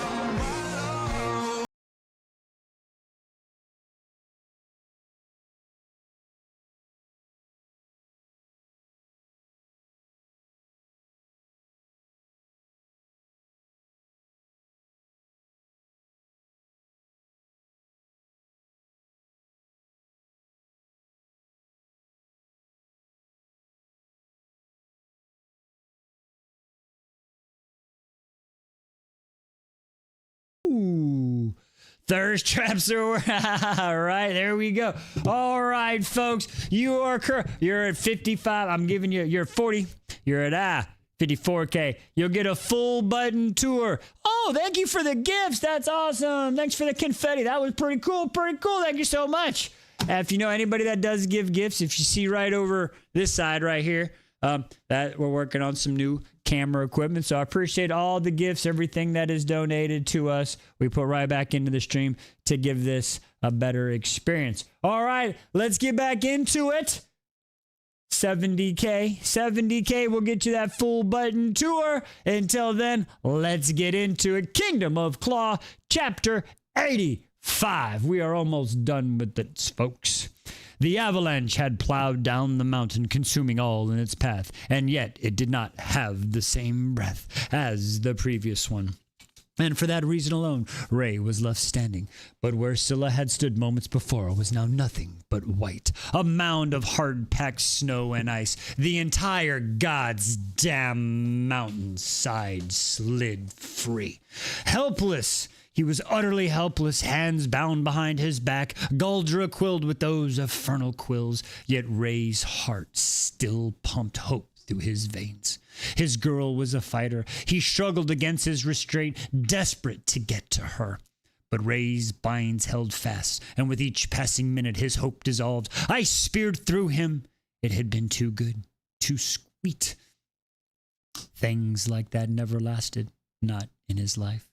It was a small consolation that Jonas was buried alongside her. "Free me!" Ray bellowed, his throat raw and burned as the dozen surviving Clenary ambled the wreckage, sniffing Scylla and Jonas' scent. He supposed they need a body to prove their queen, that Asa Volsic was dead. The Clenary cocked their heads in his direction, but soon continued their hunt. Too much time had passed, and Ray knew deep inside, but he could not give up her, would not give up. He twisted in his side, drawing his knees to his chest and bringing his bound hands to the front. Examining his restraints, Ray cursed inwardly. This kind of cuff could only be opened by a key or by blacksmith. The ground rumbled, and his gaze flew upon the mountain, bracing for yet another avalanche. But with the mountainside was still, and the vibration seemed to come from below and somewhere near by. The snow pack pulsed. A clump of snow bounced down the mountain, and avalanche debris shattering into a dozen small pieces. Ray's heart thudded in his chest, and he held his gaze on a pile. Had it been a trick of the eye? Or had the hard-packed snow truly moved? Ray had only just convinced himself it was wishful thinking when it happened. The world exploded in darkness. Clenary roared. Bodies flew up from atop the avalanche track, and the snow showered down upon Ray. What in the God's sacred ashes was that? Muttered Runny, sitting up, swelling faces. She'd soon be sporting an impressive black eye. Her question was met with silence. Mira, Caliph, Eric, and Half lay unconscious nearby. Scylla, Ray was unwilling to voice his hope aloud. The Clenary warrior watching their small group drew his sword, battling it against his shield as they stared at the haze of the finely powdered snow. But a figure leaped through it, curls flying wildly behind her. Scylla, he gasped, unable to breathe. Gods above. But it had to be a miracle. Another one. The woman had more lives than a cat. A confusing muddle of his emotions battled within him. Ray was furious at her for frightening him, but relieved she was alive. He craved her touch to prove she was real. "Release me," he bellowed to Scylla, scrambling to his feet. "Let me help!" But her feat was impassive as she ignored him, dispatching the Clenary with a brutal blow to the neck, severing the head clean from his shoulders. "Oh, Scylla, get it, girl!" As she withered on her next assailant, Ray's brows drew together, the weapon clutched in hand, not her sword of frost fire. The blade's flame was oil. Black. Thank you for the gifts.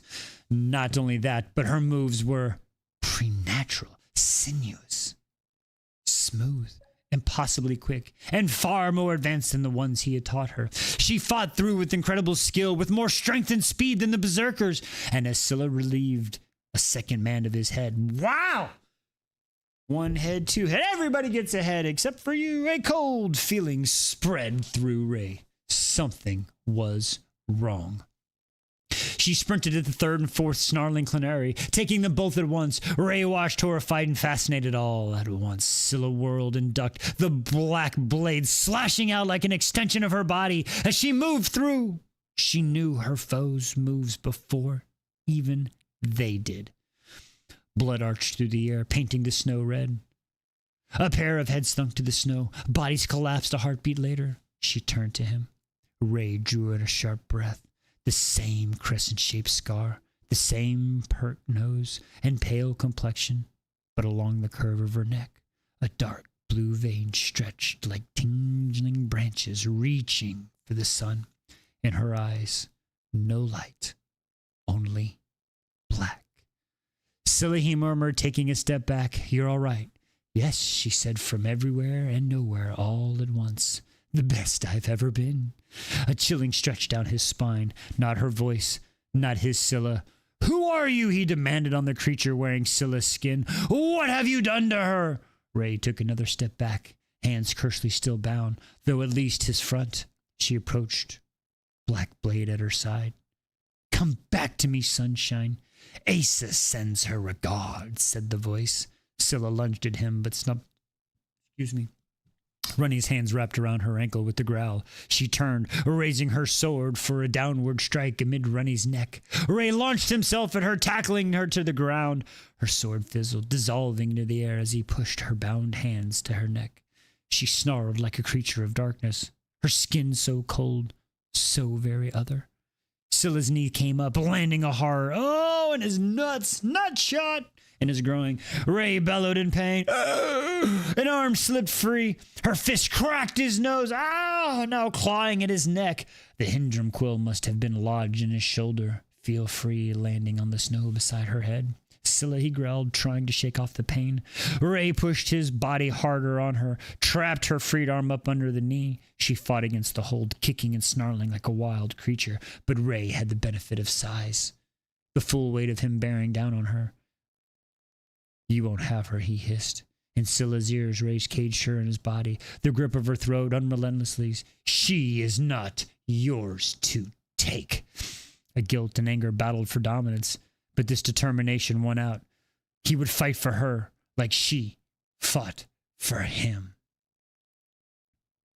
"What's got her?" asked Runny. "How do we stop it?" "I don't know." Ray grasped for breath. His muscles screamed in a protest as he held her down. Fear climbing higher as her arm began to slip loose. How could he subdue her without causing real harm? His gaze fell on the scarpling quill resting the snow beside her head. "Runny, get me a fresh one of those quills and hurry." Scylla's head lunged forward, crashing into Ray's with such force his teeth knocked together. He blinked into clear vision, but it was too late. Scylla had slipped free and was scrambling to her feet. Ray threw his body at her, but she danced backward, a long taper of black flame forming in thin air. "Shit," murmured Ray, backing away. A malevolent smile curved Scylla's lips as she advanced on Ray, but her feet suddenly stopped, a look of confusion crossing her face. Her hand lifted to her neck, yanking a scarpling quill free. Slowly, Rooney edged out from behind Scylla. "No!" screamed the creature inside Scylla's body. The sword of black flame flickered before vanishing entirely. Ray was a man used to doing dark deeds for the greater good, and so he didn't hesitate. He tackled Scylla to the ground, tightened his hands around her throat, and lavished with kisses earlier that day. Her movements grew feeble, black eyes bulging as she fought to breathe. Placing his lips next to her ear, he whispered, "I'm sorry, sunshine. Forgive me." Her hands gave one last flap before her eyes rolled back, and Scylla moved no more. Ray collapsed alongside her, the anguished sob held back, finally breaking free. What the fuck is happening, folks? We just... Good googly moogly. Where are we? 66. So close. So you get 55, 60, 65. You get 3 buttons, DW. 3 buttons. Pick your buttons. Oh, we're back down to 24. No, we hit such a good spike. Ah, bummer. That's all right. What do we got, DW? What do we got? She said 13.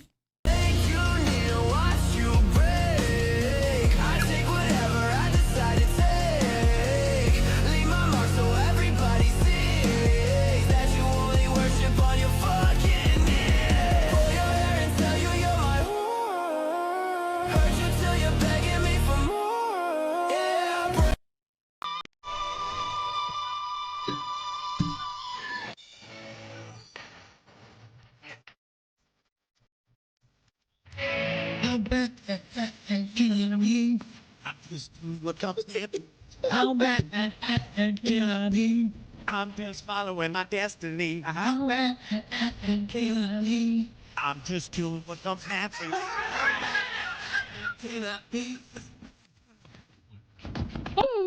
And number 9, 2, 3, 4, 5, 6, 7, 8, 9. My balls. Yes. It's spinning.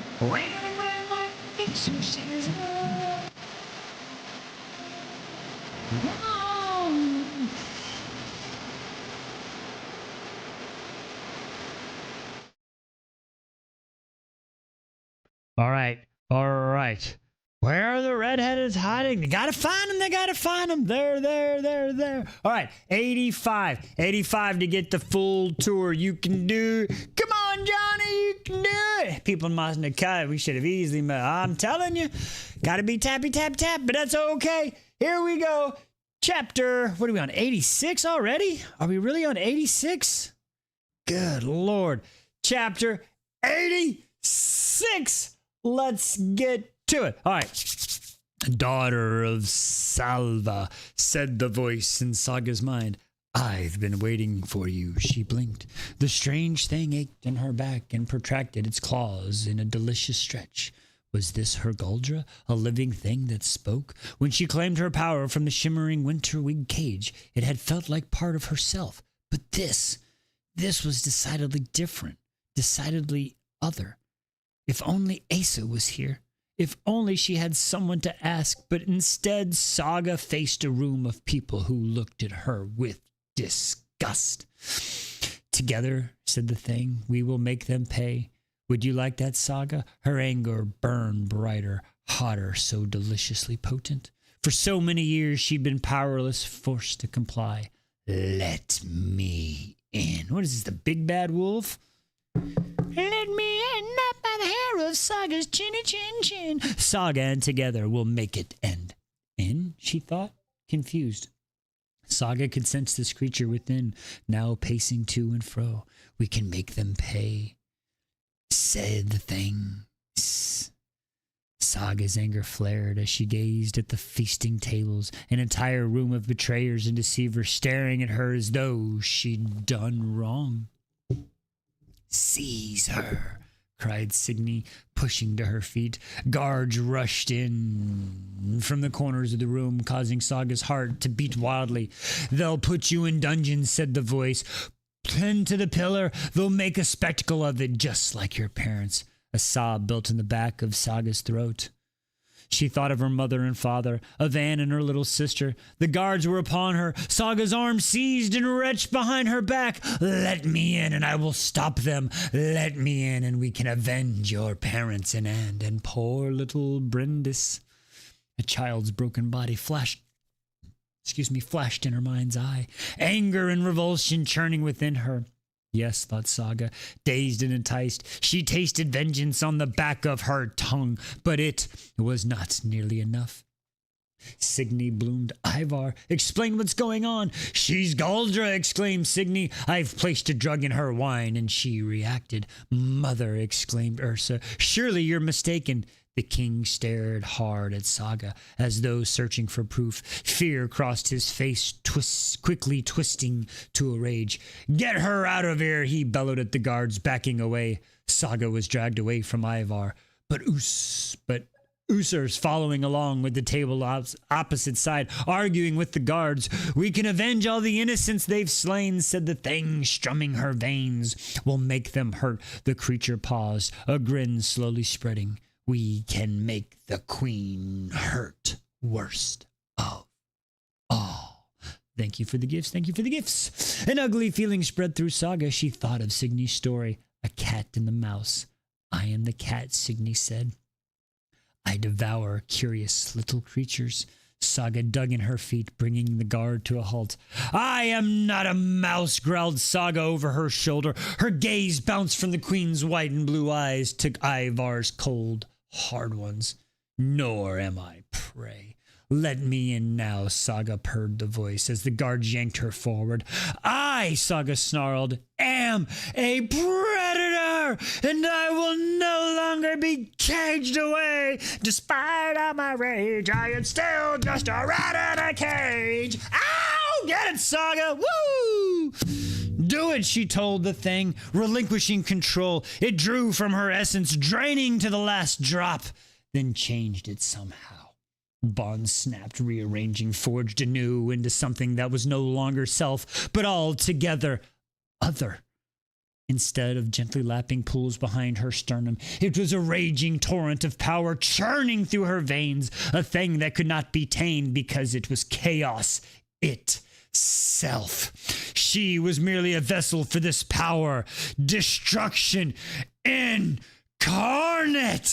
The guards were knocked aside with a casual flick of her hand, and Saga rounded the king and the queen and caught sight of something beneath her gloves. She tugged them off and stared at the dark blue spreading through her veins like ink through water. Is that moon water? Seize her! Roared Ivar through the sounds strangely distant. He backed away. But Usur stood transfixed, her whitened eyes on Saga's dark blue veins. Saga's hair lifted, blonde tendrils floating around her head, twisting like the crown she was owed, the crown they'd stolen. Yours, purred the creature. They will pay. A wave built inside her, high and mighty as a tidal wave. It rolled on, pure, pulling more power into it as it built in height and momentum. The tension was excruciating. The energy clawed at her veins. Saga's hands burned like scorched lava, stones dry and so unbearably hot. And then she exhaled. The beast roared. A wave crested. Heat seared from her hands, and the room was swallowed in darkness. Engulfed in pure black flame, the fire burst to the furthest end of the great hall, singeing the walls and shaking the foundations of the palace. Just as quickly, the flame snuffed out, light trickling into the room from windows and torches in the corridor beyond. The air smelled burnt like after a lightning storm. Stones tumbled from the ceilings, powdering the room.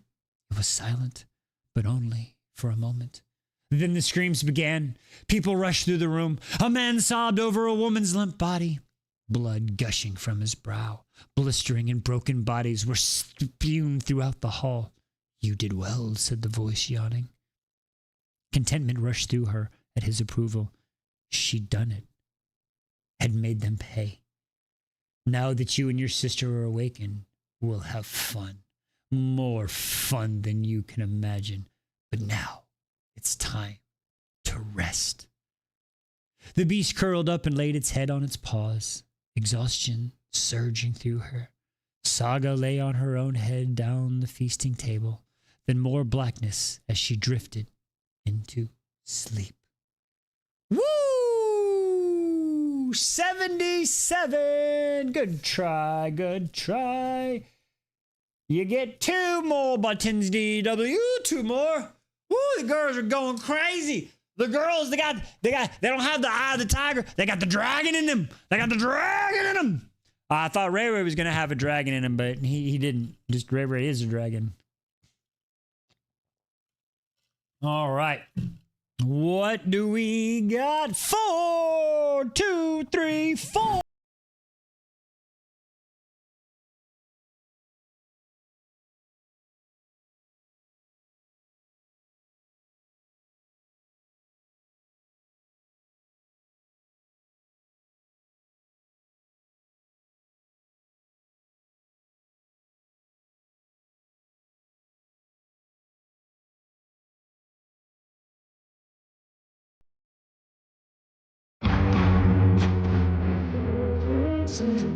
Oh, yeah, I got a surprise for you.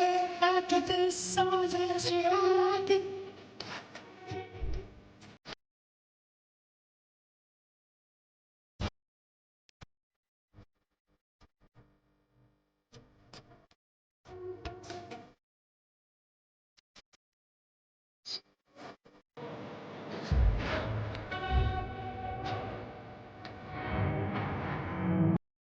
DW, I tell you what, I don't know where they're hiding, but guess what? The Dodgers hit a home run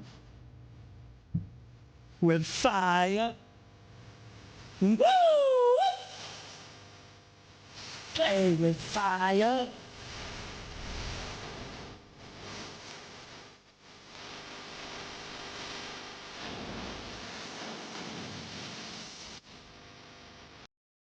There you go. I'm not going to tell you where they are, but I'll sure as hell play them for you. All right, let's get into it. We're starting the chapter at 80K. I tell you what, 9 to 5K, 15K, y'all can do. I think, hang on. We're back down to, oh, hey, we got to, okay, I'll tell you what. We're going to go to 90. We're just going to go to 90K, 90K, 90K, 90K. Y'all can do it. Y'all can do it. I got faith in y'all. Y'all can do it. Chapter 87. I think we're almost done, folks. I think we're almost done.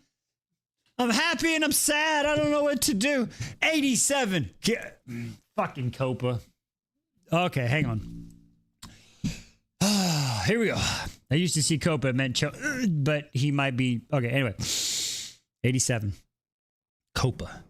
Scylla dreamed of darkness, of smothering snow and a bargain gone awry. She dreamed of a creature caressing her spine, whispered wicked things in her ear, and a sword of black flame and raised hands wrapped around her neck. And when she awoke, it was only more blackness. All right, so they got out. Okay, I don't need that. We done. Hopefully we done fighting. We done fighting. We chilling. Okay, cool. But as she blinked, the blackness sorted itself into soft, pleated linen curved downward from a canopy. Scylla looked down, disorientated. She was in a bed. A blanket tucked around her, woven the softest, most luxurious textile she'd ever felt.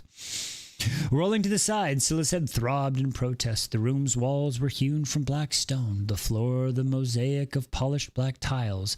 Golden braziers burned in each corner, finely woven tapestries hanging from the walls. But none of that mattered to Scylla, because before her was Rainier Galtung, large frame, slumped in a chair. He was clad in a blue tunic and black breeches. A sheathed headband balanced on his knees. In slumber, his face was softer, almost boyish. Long black lashes swept across his brown skin. His lips parted ever so lightly. But as she took in the awkward angle of his neck, Scylla scowled. "Why are you not in the bed, you muttonhead?" He jerked head up and stared dazedly at her for several heartbeats. Then Ray bolted from the chair, his head drawn before he could blink. "What are you?" Scylla pushed herself upright, her hairs on the back of her neck raising. "What is this? What's wrong?" Ray's eyes searched her face frantically, causing Scylla's heart to lurch. Is he there? He demanded. Can you feel him? Scylla's brows furrowed as she tried to puzzle his words together. I don't understand. Ray released a long breath. Your eyes, he said, a note of incredulity in his voice. They're normal. He approached the bed, but paused a pace back from it. Are you hurt? He asked, sliding his blade into the sheath. Scylla assessed her body, discovering nothing out of the ordinary. I'm only tired, she murmured. What happened? Why did you draw your blade? You don't remember? Ray folded his arms over his chest. Perhaps it's for the best. He regarded her with a troubled expression. What is the last thing you remember? Scylla pushed through the fog in her head, trying to recall precisely what had happened. The serpents, and then the Clinari, and Jodas. She scowled at that, but then the memory of a mountainside sliding free and crashing down on her, pushing itself forth. Scylla's hand flew to her mouth. Trapped. No escaped. She'd been buried alive. She should be dead. She should have died. The avalanche, she said. How did I escape the avalanche?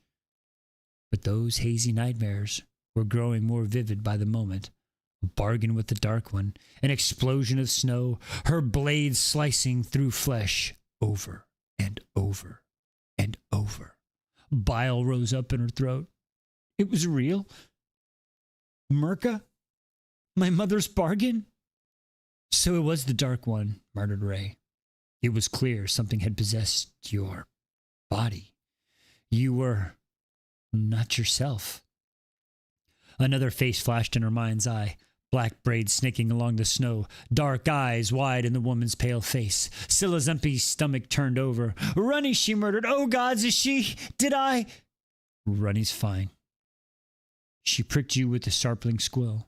It seems whatever Galdra quilled substance is on them works on Mirka's magic as well. He needed access, Scylla said nimbly, to the heart of my magic. He could not take it for himself. I had to grant it to him. She closed her eyes, took a steady breathing. Do you think he's still there? I do not feel him. Ray began pacing on the shining black floor, but he did not answer her question. I carried you on my horse to Copa. Jarl Hawken set everything up for us. A pillar executed pair with... Whoa. Jarl Harkin set everything up for us. A pillar execution paired with a guard change on the walls. It was enough for us to slip through Copa unnoticed and reach Ash... Okay, gotcha. Ashfall's gates.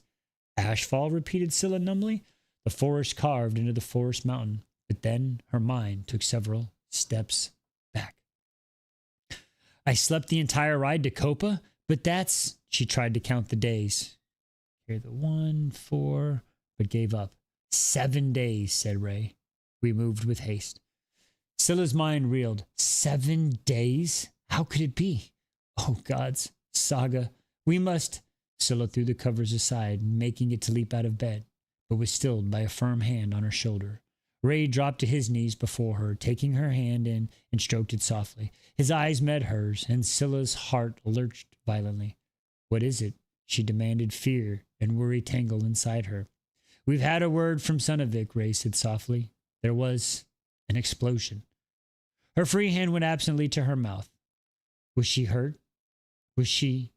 Scylla couldn't finish this thought. We don't know, he answered. The Aprenza has spies in the castle who feed us information. Princess Yasser is confirmed among the dead. Ah, bummer! The little snobby girl. Ah, shucks. I'm gonna miss her. The king of the queen. Sustained survival injuries, but Saga has not been found. Okay. Scylla exhaled slowly, but then his words caught up with her. Not been found. But what does that mean? Ray stroked her hand, looking up at her. You've just awoken. Do you want me to send for some food? Bread, perhaps? Scylla's brows dropped low. Tell me, Galtung. His jaws flexed, but he continued. She is missing. No trace has been found of her in Askeborg Castle. Ivar. In Askeborg Castle, Ivar, he scowled. He accuses Saga of working in coerce with the Zagregarians and attempt to his assassination. Scylla's lips parted on an incredulous breath. Do you think it's true? Saga, her beautiful, resourceful sister? I don't know, admitted Ray. It is said that they scoured the castle high and low with hounds and men alike. There's no trace of her. Our spies have reported Saga's engagement to Prince Björn was recently broke off over some indiscretion of hers. It was her engagement feast to Magnus when the explosion occurred. She sank back on the bed, thoughts whirling. Did she escape? She asked in wonder. When last we spoke mind to mind, I guided her through Cohesion Right.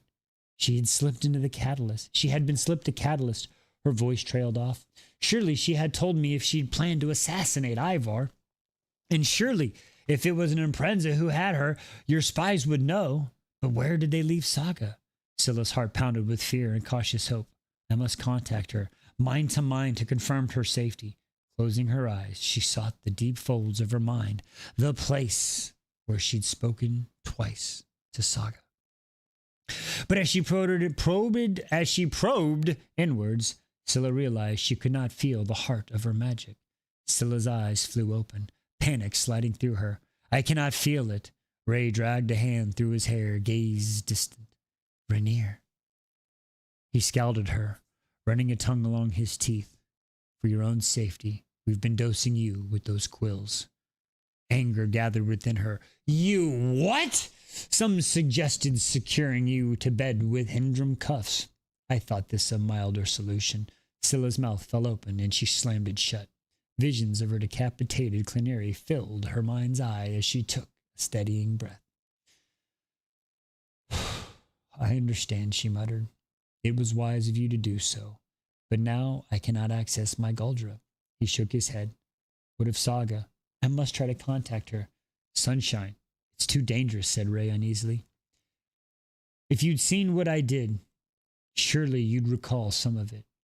He drew a deep breath, held her gaze steadily. It is only for a time, until we understand how to release you from the bargain. But what about Saga? Tears of frustration welled in her eyes. All those weeks of training with the goal of freeing Saga.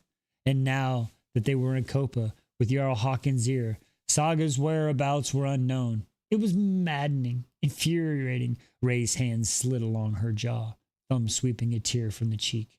We can do nothing but wait for now. Wait for more news from Sunavik. Another tear slid down her cheek. What if harm has befallen her? He stared at her, determination in his eyes feeding her strength. I think our spies would know it by now. But if it turns out she's been harmed, we'll make sure they pay in blood. She stared at him for a beat, then pulled him towards the bed, sliding her lips against his. Promise, she whispered, drawing back. I'll swear an oath. And with that, the tension broke. Laughter burst from Scylla. You and your oaths. She studied Ray's face once more, fingertips tracing his healing black eye. Trace a cut above his eyebrow, a bruise on his neck. Dark circles hung under his eyes, his hair and beard untrimmed for some time. Clearly, the man had not been caring for himself. Why are you not in bed? She demanded. Ray's dark brows dipped, sending a tame version of his axe eyes her way. A warm shiver ran down Scylla's spine. Come here, you obstinate man, ordered Scylla. Is this how it will be with us? Shall I force you, or will you come on your own? I mean, sometimes you have to come on your own, but we prefer not to. We prefer to always come with the partner. Always. I'm just saying.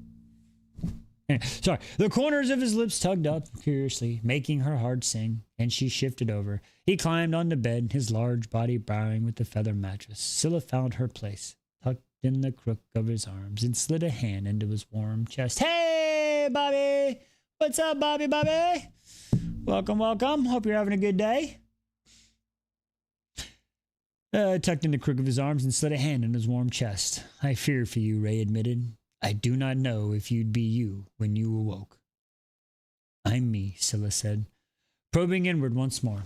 I cannot feel him, nor my own Guldra, she frowned. It was like an essential piece of herself severed from her body.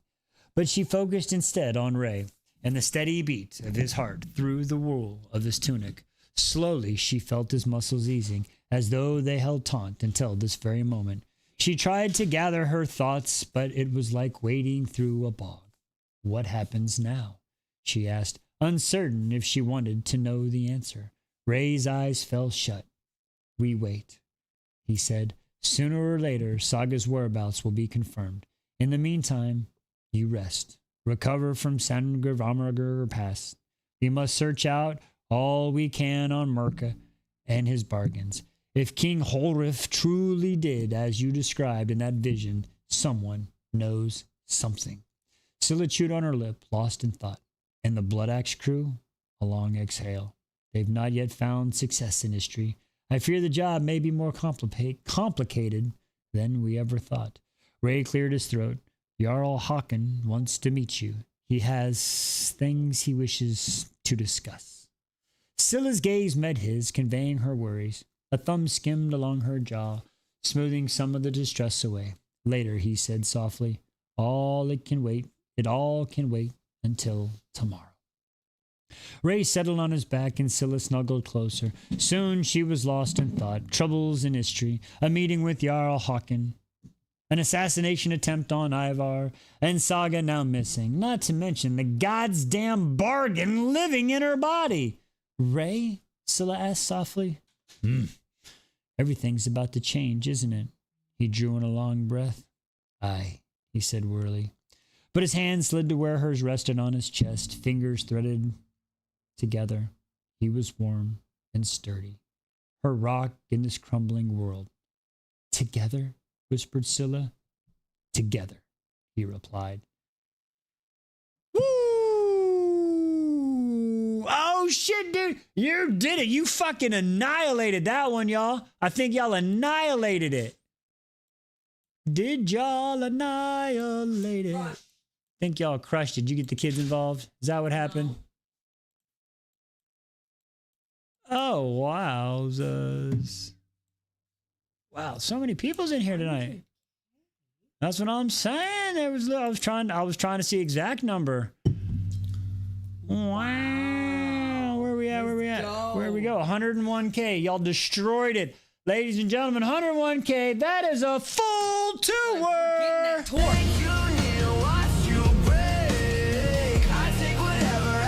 You get the full tour before the last chapter of it. Maybe there's two more. I'm not sure.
What you feel about that, singing? It's been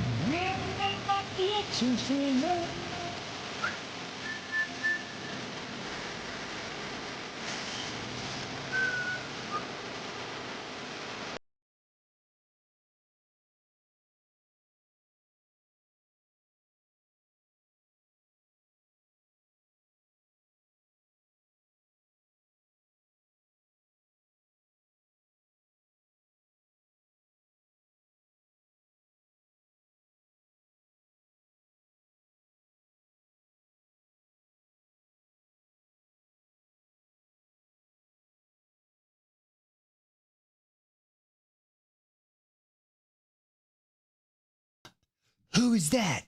It's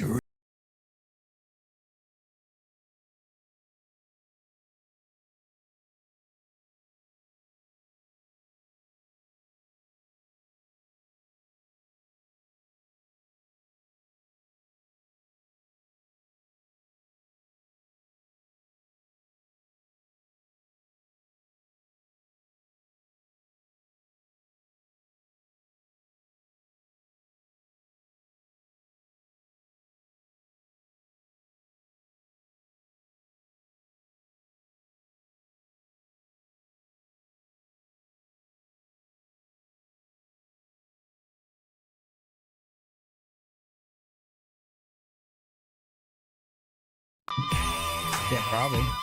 Did you already know? Ooh. How bad can I be? Everybody loves those sweet token. What just happened? You done this conversation? When my destiny. I'm just doing what I'm meant. Oh, the 100 feet. Damn, I gotta get the dance. You're right. I forgot about the dance. I forgot about the dance. I forgot about the dance. I forgot about the dance. I forgot. Rune Den. I forgot. Crown Prince of the Valbaran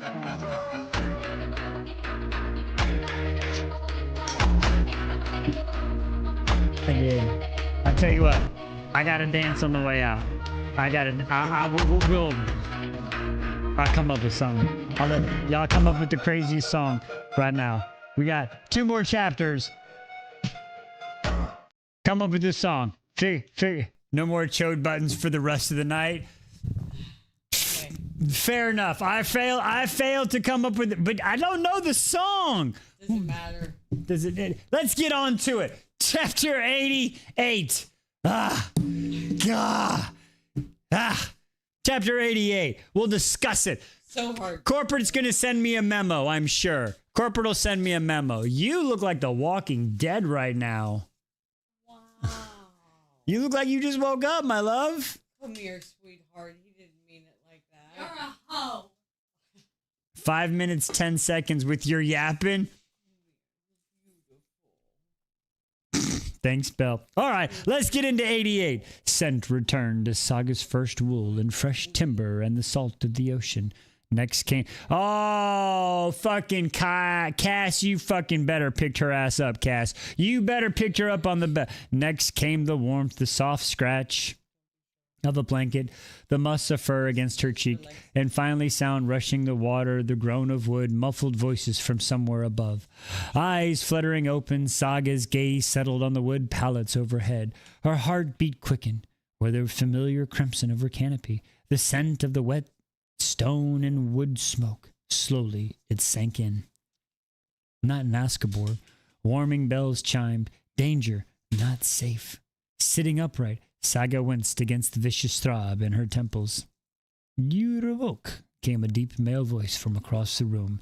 She scrambled back to the uncoordinated rush against her spine, collided with the wall. Vision spinning, it felt as though the knives plunged into her skull.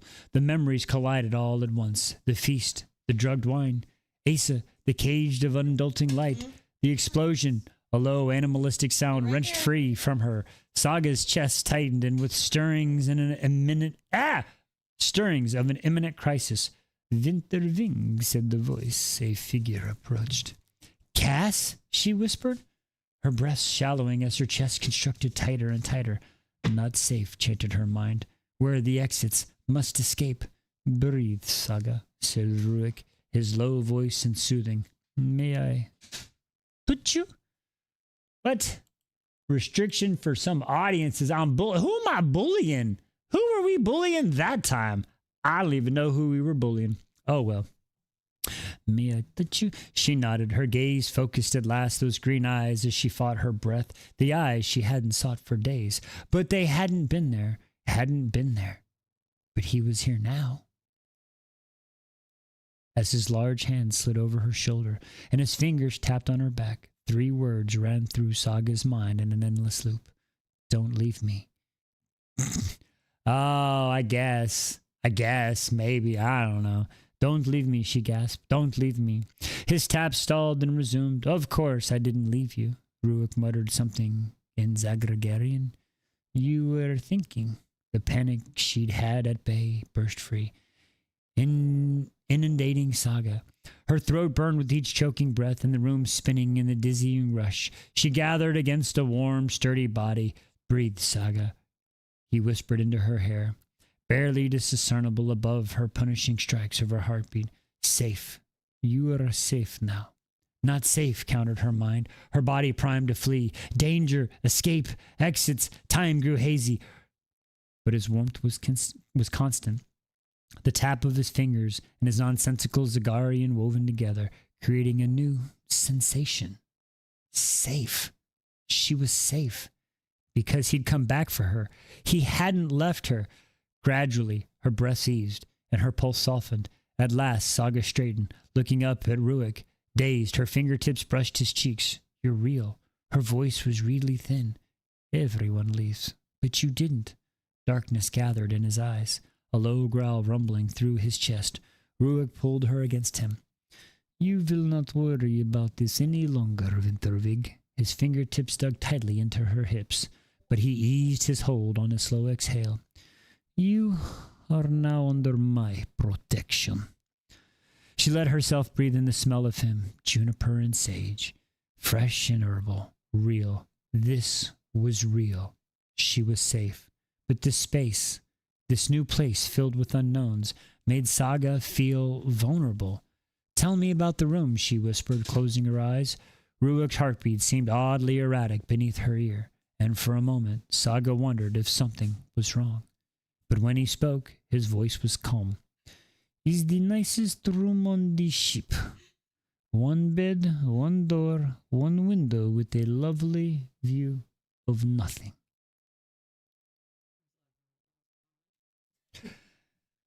And the people, will they see me? No one is coming to see you, Winterwig, only myself. But there is Rovglog on the deck with the Drunzen and crew. Sadly, thank you for the gifts. Sadly, he has not yet jumped overboard. Slowly, she opened her eyes and surveyed the surroundings.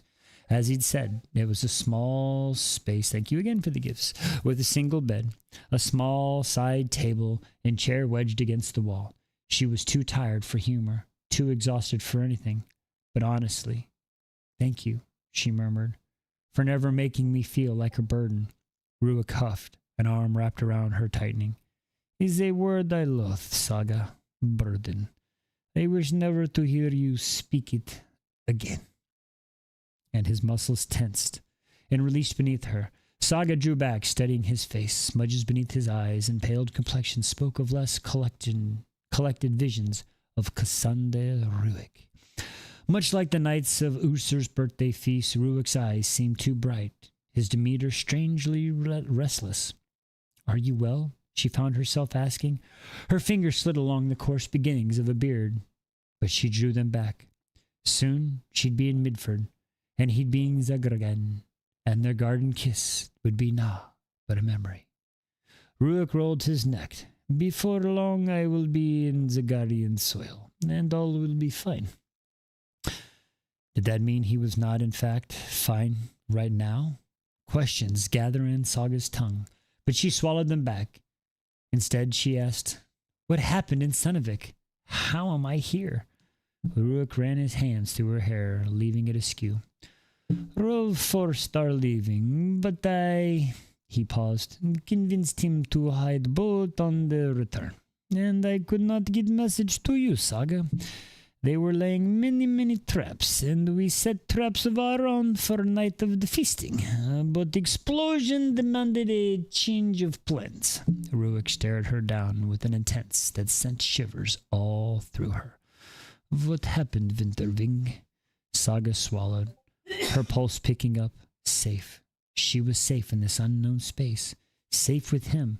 She took a deep breath and told him everything which had transpired since Ursa's birthday feast. Her broken betrothal to Björn, how she nearly jumped from the balcony, mind Asa and the explosion at the feast. They say bless you. She says thank you. That wasn't a sneeze. That was a cough for air. She was talking to Roan. As she spoke, Ruik's palm slid up and down her spine, a spasm jostling at the moment of mentioning her betrothal to Magnus and Saga's near jump. Tentatively, Saga probed inwardly in search of that thing, but could not detect no trace of it. She questioned her darkest, most vile wants to be pulled to the surface, to wreak havoc and destruction, to kill and avenge. If this was her Galdra, Saga wanted nothing to do with it. I rushed with Ravi to the hall after explosion shook the castle. Ruik said, dragging Saga from her thoughts. He stood and began pacing the narrow strips of the flooring. We discovered many bodies, crumbling columns, the roof broken and falling. Saga broke a shaky hand to her mouth. She'd done that? She'd killed people and thirsted for their blood? We took you from a high table. Ivar lay in the blood beside you. Princess Yeras. A muscle in his cheek flexed. Acid burned Saga's stomach. Is she? She could not have lived. The words were like blades slicing through her sternum. Saga gasped in a breath, fighting off nausea. Usar, she killed Usar. Usar, who stood before her, asking for forgiveness, demanding the guards release her. Oh gods, what has she done? We did not see the others. Signy, Björn, continued Rook, was impossible to see. We took you and left very quickly. I do not want that to happen. Lies, her mind screamed. She wanted them dead, had willed this to happen. I was not in control. I understand, Ruik said, taking her hand in his, running a thumb over her scars, his grip on her tightness, more than you know. Saga bit her lip, trying to digest the words, but his touch was all she could focus on. As he relaxed his hold and turned her hand over, she was surprised to find no burnt flesh, nor a hint of flames which had exploded from her. As Rurik pressed one hand into a tight fist, then splayed her fingers wide, Saga hissed. I was going to splay more and something else wide. Saga hissed at it through her teeth. It's swollen. I will have compress made for you. Ruik brought her hand to his lips, caressing the screaming bear branded on it. Her gaze caught on him, and she let herself stare. What if it happens again? Then I will help you through it, before control is lost. And if not, I have these. His hand slid from his pocket, revealing a small, stoppered bottle. Seeds? Seeds, he said, a mischievous glint in his eyes. Saga watched him. How could Ruik be so nonchalant about the danger lurking inside her? And what would happen when she left in the Midford and sailed to Zagragan? What if it happened again? How many nights until we reach Midford? She asked tentatively. But before he could answer, a knock at the door, and Saga's hands tightened around Ruik's forearms. His only evening meal, murmured Ruik. Embarrassed, Saga eased her grip. But the mere mention of food made her stomach growl. Ruik's lips tightened in reply. I will bring it. Settling her gently aside, he crossed the room, shielding her view as he exchanged a low murmur with the person beyond the door. When Ruik turned into a tray clutched in hand, his eyes seemed to sparkle. Eat, Winterwig, said Ruik. Settling the tray down on the table, Saga scooted eagerly to the edge of the bed, inspecting the bowl of soup and flatbread. Ruik began pacing the confines of the room. When you have your strength, if you are feeling brave, I have something to show you in ship's wool. Saga looked up. There was something in his eyes, mischief and eagerness. And that strange restlessness. What is it? Is a surprise for you. Ruik rolled his neck, clutching at her answering skull. Already you are feeling better. Good. I missed your fire. Eating in silence, Saga surveyed each corner of the room. Already she was growing used to this space. Her initial panic softened to the vague unease. She considered venturing to the hull. In Askeborg, she'd guide into a place comfort moving within the castle's walls. If she locked herself away in this room, she worried she'd fall back into old habits. Perhaps with Ruik beside her, a tip to the hull would be achievable. We won't step outdoors, she asked, setting the spoon down in the empty bowl. Saga's head felt clear, glimmers of energy returning to her limbs. He paused in his pacing with a wide smile. No outdoors. It's short walk down the corridor, then climbing on ladder. Saga watched him quietly, curiously gnawing at her from within. What could there possibly be to show her in the ship's hull? Very well, she said, pushing to her feet. The roll of the ship was jarring, but Rurik steadied her with a firm hand before she could stumble. You would tell me if you wish to return, he said, pulling her to the door, and I will bring you back right away. She nodded, her pulse pounding furiously, but he was so sturdy, so understanding about her condition, and Saga reminded herself over and over that she was safe. The corridor beyond her room was dark and narrow, disorientating as the ship swayed to and fro. Gripping Ruik's hand, Saga forced her feet forward, one after another. Reaching to the end of the corridor, Ruik kneeled down, flipping a hatch on the floorboards up on iron hinges. His eyes met hers, dancing in trouble. Come, he's worth it, I promise. Saga's brows frowned, but darkness had already swallowed him in the bowels of the ship, and she hurried to follow. The moment her feet hit slid ground's goosebumps racing across Saga's skin. Ruik's arms slid around her back, and she blinked at the tremors running through him. Are you certain you're... I'm fine, he asserted, pulling her through a doorway. This way. Saga's feet froze in place, her vision twining at what she saw. What? In the middle of the room, a man was strung to a beam, arms spread wide, feet bound, hair unkempt, brow, twin Erkin braids adorn his beard, and a large bear tattoo stretched across his chest. Magnus! Ha! Ha! I don't want to get another. Saga placed a brace hand on the wall, his head lifted, cold dead eyes meeting hers. Cunt! Seethed Magnus. Traitor! In two lopsidings, Ruik was at Magnus, striking him across the fake. Magnus, have we not already learned this lesson? Entertainment purposes, TikTok. Ha! You must use manners. There's no way to speak to a lady. Magnus spat blood onto the floor. She's no lady. She's a loathsome pet. A useless ornament. His eyes were 1,000 knives dragging across Saga's flesh. Should have been executed. Your ears are broken, are they, Magnus? The Heart-Eater's head snapped to the side of Ruik, struck him again, harder. Flinching, Saga stepped back, taking slow breaths. Ruik grabbed Magnus's beard, tugging until their faces were inches apart. You and Lady Saga are no longer betrothed, understand? Magnus glared at him but made no move to respond. Need I fetch Rov, Magnus?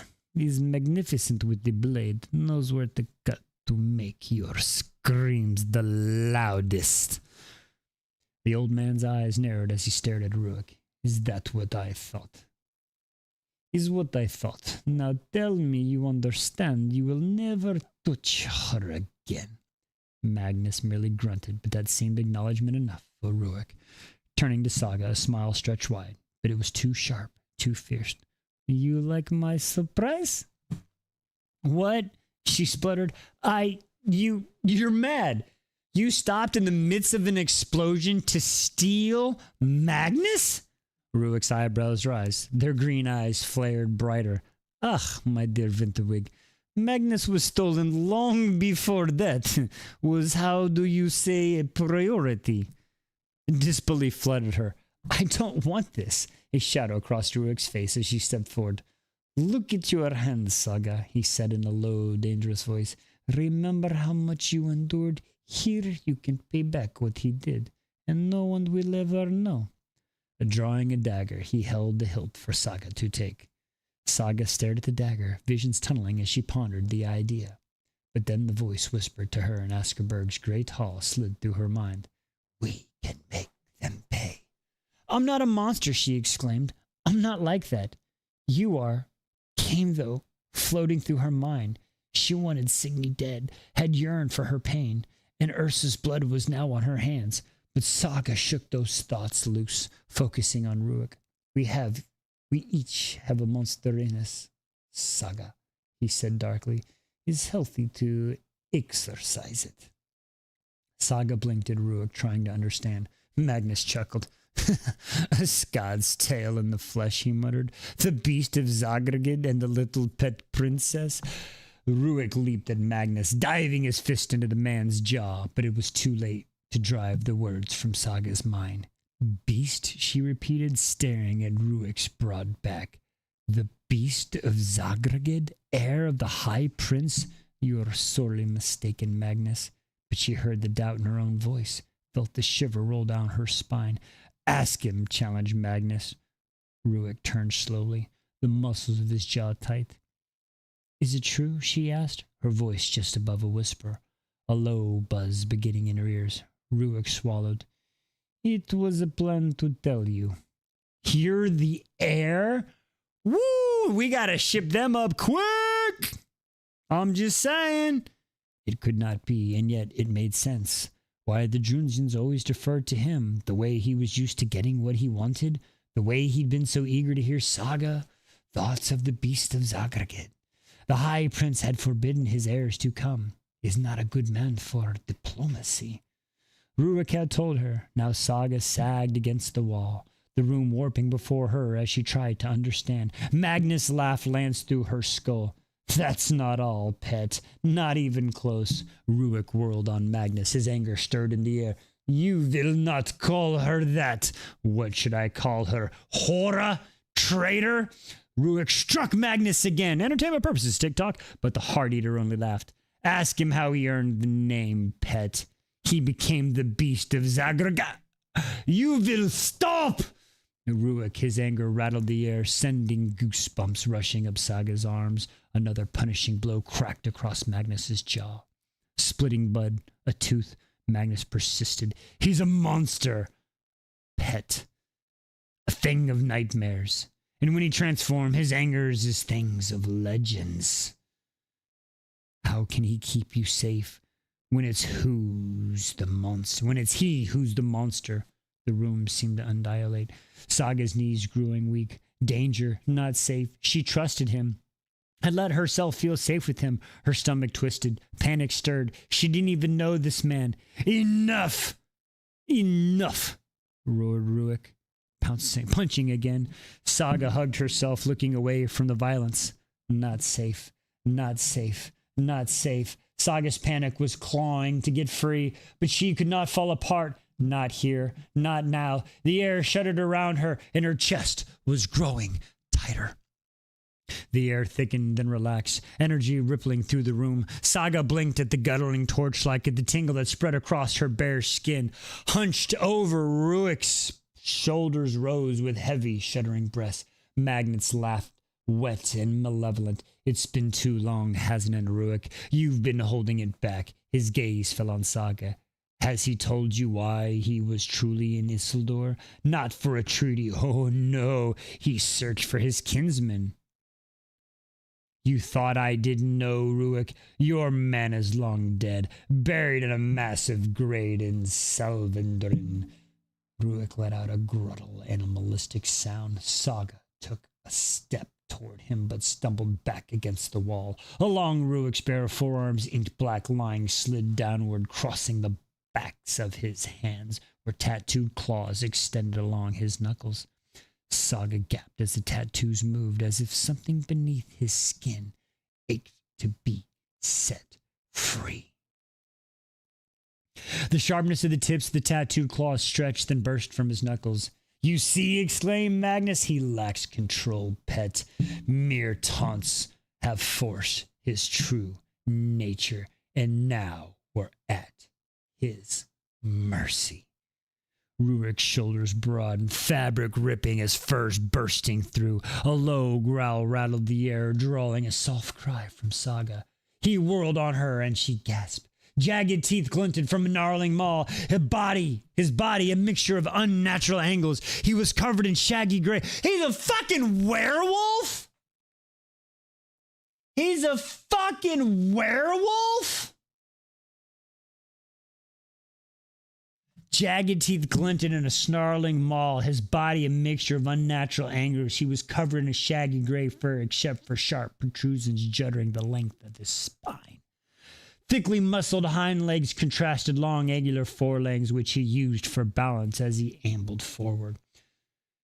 It was the barbed tail lashing back and forth that tore the screams from Saga's throat. It couldn't be those eyes. Those luminescent green eyes were unmistakably Cassandra Ruik's.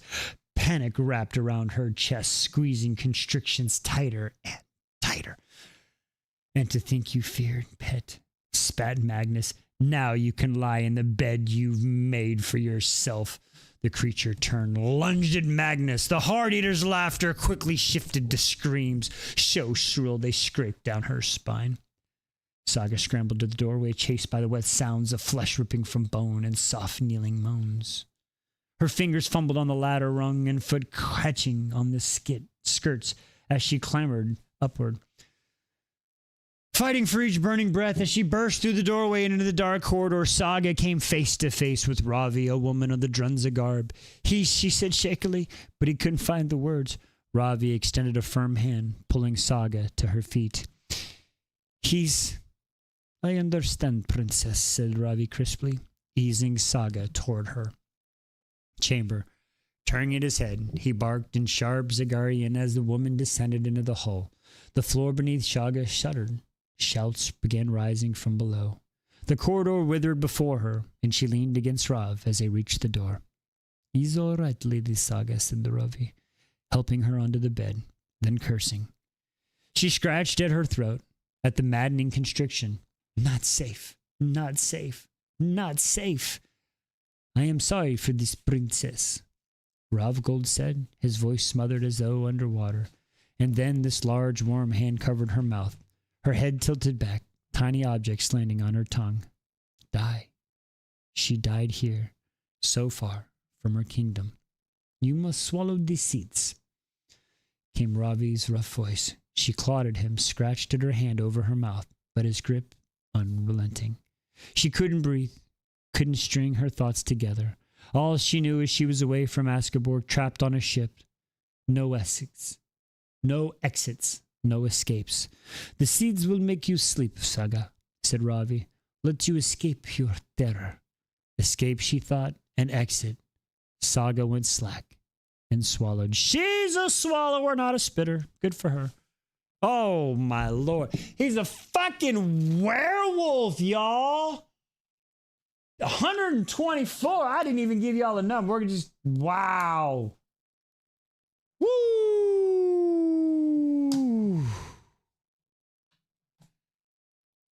Spitters are for queen. All right, keep tapping. We're going to get this last chapter in. Y'all are going to get a tour. Don't worry. We're going to get the last chapter in. It should be a quick one, I believe. Chapter 89. Saga's sleep was blissfully absent of dreams. No little brunette girl, no pillars, no screaming bears. It was an abyss. A cocoon, encasing Saga away from reality, from the truth. She woke too soon, sleep clouding her mind as she took in her quarters. But as her eyes settled on the man slumped in the chair beside her bed, a scream wrenched from the deepest part of her chest.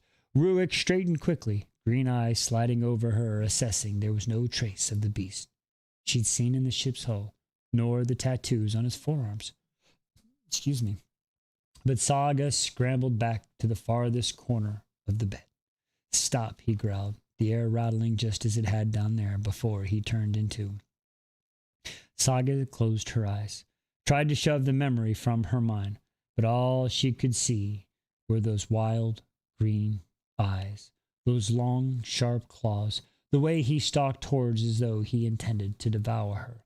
I apologize, Saga, Ruik said softly, and she could hear it in his voice. The remorse, the shame. He lifted his head in surrender. I will come no closer. I was not in control, she said the last they'd spoken. And Ruik, his reply, I understand more than you are knowing. Her mind was overflowing, everything spilling out. It was too much on top of all else. I must get to Midford, she murmured to herself.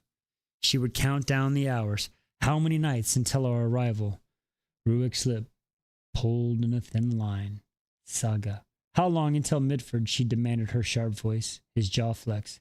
We passed it many days ago, Saga. Did you not know you slept 7 nights after the explosion? Saga gripped the bed. Surely she had not heard him right. A week? How could that be? Our deal has fallen, he continued, and you will not go to Midford. What? You will come to Zagraga, Winterwing, with me. His mind was spinning. Her mind was spinning, twirling and whirling and whirling. And though she were in a dream, Saga pinched the skin on the back of her arm again and again, but she could not awaken. And so she laughed. What else could she do? It was madness, all of it. Ruik's brows pinched in worry. I regret to tell you the danger in Zagragat. There I can watch you, can keep you safe. All she heard was her choices being snatched away. Yet again, captivity. Yet again, she wanted to scream, wanted to break things. Had been a full moon cycle since I had shifted, added Rurik. Was easily baited on Zagragan. Will not happen like that. I have no ways to control. He paused. I apologize for your fright. I did not even know you, Saga whispered, hugging herself. I cannot trust you. You have no choice, Saga. His eyes bore into hers. No choice but to believe me when I promise to keep you safe. Is an oath I swear to you now, and I take such things very, very seriously. You've broken our agreement, she sputtered. Midford was the deal. And Magnus told me where the person who saw it is located. Buried in Sendelden was not the answer we'd wished for, but now we know. I did not receive your information, and so our deal has fallen. We sailed past Midford days ago, but Ruik ignored her. You must know one more thing. The secret the Guardian long has held. A thing we have killed to protect. Numb. She was numb against the revelations that kept coming. On Zagraka, all have what you are calling Galdra. Is different for us. Is shifting, as you have seen, into forms. Saga stared at him blankly. Thought my shifting is different than the rest. A beast they have called me, but only my enemies. They spin many slanderous tales. His tongue ran along his lower teeth. The men we searched for we called Natsislav. Was like a brother, a great man stolen from our lands on a day when Isildurian sailed past through nearby waters. And now Magnus has confirmed Natsilvinin was stolen and killed in the place called Slavldrin. And if Magnus knows these things, he should not. It means Zagraka's secret is exposed. Experiments, whispered Saga. They were harvesting magic from Galdra and Salvadrin. They attempted this on Zakarians too, it seems. Fuck. Sad Ruik bitterly, but our secret is out, and this signals a change for Zakarta. A thing long needed. Saga stared at him incredulously. The man was mad. How could she have not seen it before? Ruik, my kingdom needs help. I must return to Isildur. My people are starving, are being persecuted by the Urkins. No! Anger sparked within her. No! His gaze hardened. No! You come with me, Zagadian. I'm never gonna get fucked him. You coming back to my place, bitch. There were no words. There were no cracks in his words. No room for a compromise. Bitterness coated her tongue. Why? Ruik's chuckle had noted hostility. Because, Winterwing, I will not leave you behind. Saga's hand curled into fist. You will come to Zagakakas with me. The rest of we will figure out. There is nothing to figure out, she spat. Come now, Winterwig. Both of us know your words are false. Desperation clawed through her, but she refused to cry. But it seemed Rurik was not done. Some will not like you to be in our kingdom. There will be fighting amongst the factions and danger for you. But I swear it, Saga, I will keep you safe. It's about to be called Zakrakaka. Like Titikaka, but Zakrakaka. Don't play at my savior, she seethed. Not when you're yet another person taking me away from my freedom. I belong in Isildur, Ruik, not with you in Zakrakaka. The air shifted with restless tension. You need someone to help you with your condition, Saga. How can you walk into a new place when you cannot step outdoors? He raked a hand through her hair.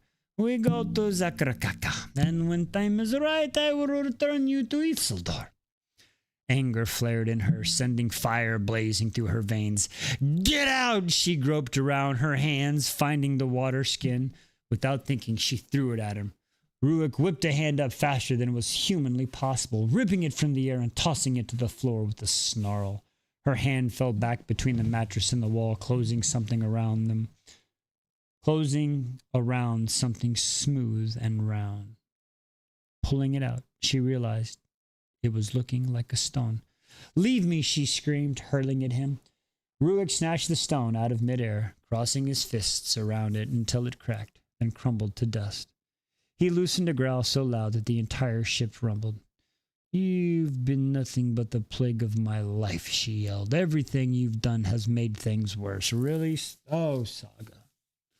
Okay, you're just upset. I get it. His nostrils flared, and the air crackled once more. Saga pushed deeper to the corner of her room, curling on herself. Leave me, she begged. Please. She heard his heavy breaths, felt a strange rattling tension in the air.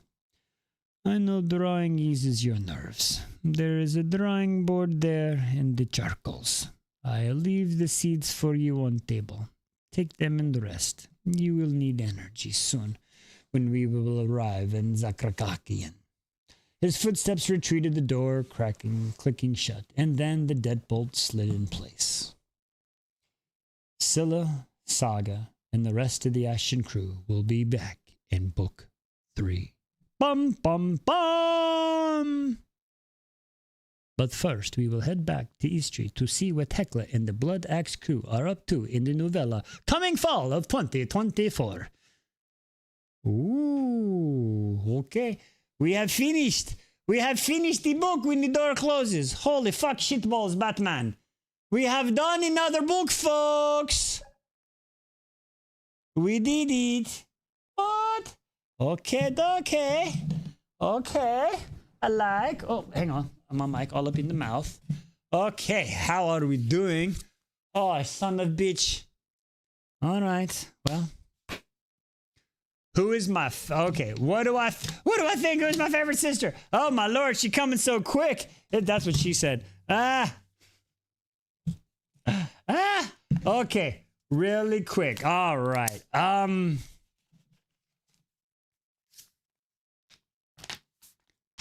All right. Okay, hang on. Okay, put that down. Where leopard seals would be the ultimate kind. Okay. Guys, I have to leave. Take a quick nap. All right, Alejandra. Oh, you made it, girl. Thanks for staying awake or waking up early. I appreciate you. I hope you have a good day at work. Awesome. Bye. Okay, really quick. What did I think? Good book. Very good book. Okay, here. I'm going to give the quick. We just finished. I'm going to give the quick review. I just finished. Good book. I'm going to give this 4.899 stars. And that's just because I gave the first book 5. And the reason I say that is this book, it just doesn't have as much action as the first book because it's more world building and we're getting the backstory. But it's a very important, like, you need this book to figure out what the fuck's going on. So I like Rotobones a little bit more because you're just a little bit more action. But the action scenes when they happen, definitely. Yes. I need more cast too. If I'd have had more cast, would have probably had that little bit more. Jonas pissed me off, but yeah, I love this. As for when the action happens, the action is good. But like I said, I mean, she's training, you know what I'm saying? So this is the story building book. You know what I mean? So it's still a good book. I not saying anything bad at all, okay? Not at all. It's not what we got in the first book, which was really quick and introducing so many people. This one was like the story building. Usually I figure like books like this would be book one, you know what I mean, as far as the pace goes. But amazing book. As far as who I like better between Saga and Scylla, listen, honestly, until Saga did that whole I'm gonna go have fucking tea with the queen and talk to the king and talk to the queen and tell Magnus everything, she was amazing. And then she did just fucking forgot everything. Like, what the fuck? Oh, thank you for the cake. Thank you. As far as Scylla goes, Scylla is just straight onward progression. So I just like how Scylla is just growing. So I think right now, Scylla's going to get a little bit of an edge, but that's just because Saga's doing what are you doing? But she's fighting. I think Saga is actually fighting a few more issues than Scylla. So I think Saga's got a few more. She's going to have a larger glow up, I think. So that's just my thing. So that's where, yeah. So I think Saga is going to be, I'm not going to deeper, possibly, you know, yeah, there's a lot, there's definitely a lot going on with her, but okay. While we're doing that, let's get this tour going. Saga definitely has a lot of work to do, but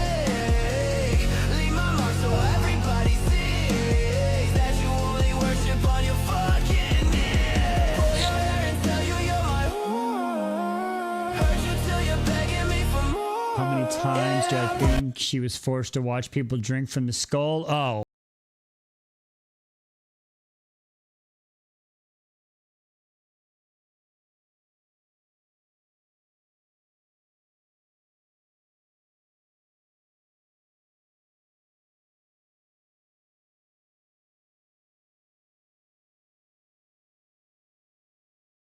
And I will say, I didn't get any of the blood extra. So that, but I get it. I guess the novella is what they were doing.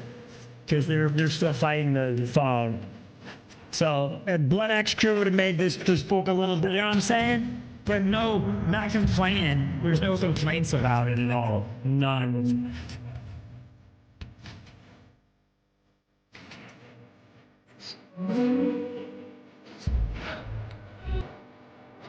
Yeah, they were on the planks and the pillars. Exactly. That's why she never.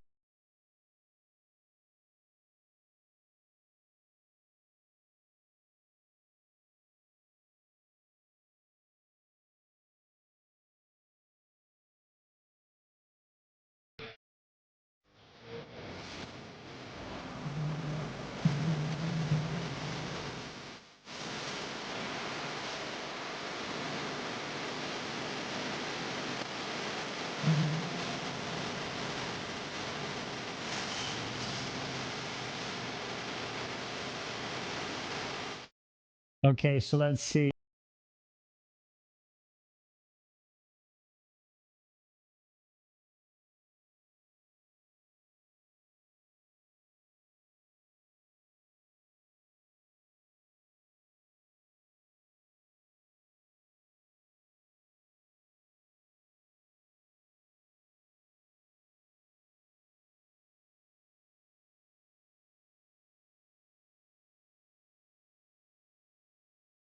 Okay. Huh. That's interesting. I mean, it's going to be a super fast read. It's like a super fast read.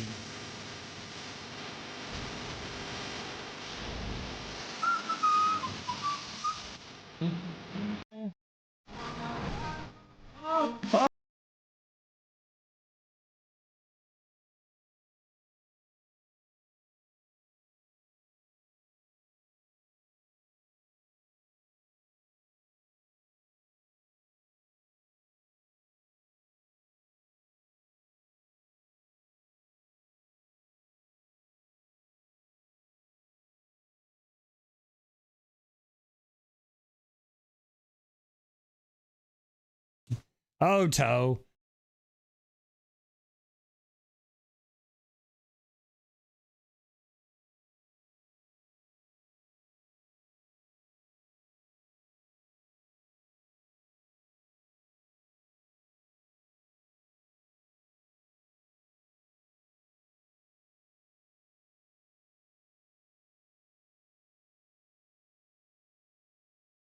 What we just talked about right there.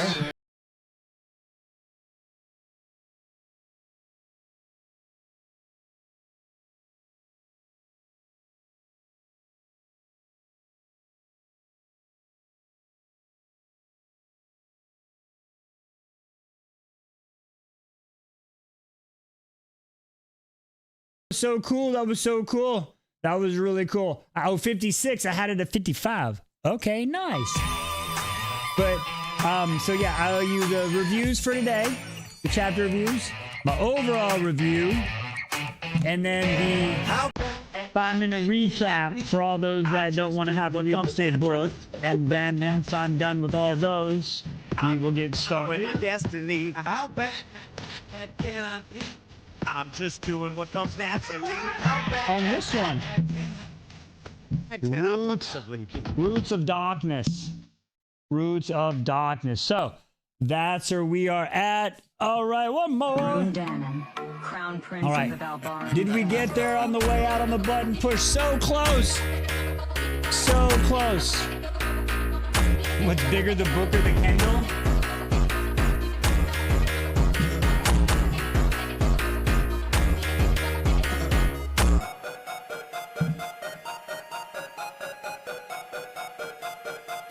The book still bigger. There you go. All right, folks. Look, Lord drop. Lord drop. Oh yeah, wow, that's fun. He's just a baby. It's like a book, only smaller. So, but yeah. So as soon as I get the videos, listen, if I get them done tomorrow, maybe I start tomorrow. I don't know, but as soon as I can get it done, we'll get it started. And I think this is going to be like a, even though it's so we listen. This book might break the 5-chapter rule, right? I don't know. We'll see how it goes, how the reading does when I pull it up. We'll look at it. But with that being said, you want to say, yeah. I want to thank again everybody. Thanks for coming on out here tonight. Also, again, I know right here, right there, you see we're almost halfway there from the donations. We just last week just hit us. So I want to appreciate that, everybody, again, for all the donations. The idea is we're going to get a better webcam, so that way it's better me, and then we're going to take that one for Liz, and then have it better. But anyway, with that being said, let's let everybody get out of here. Have a good night, folks. We will see you next time. Goodbye.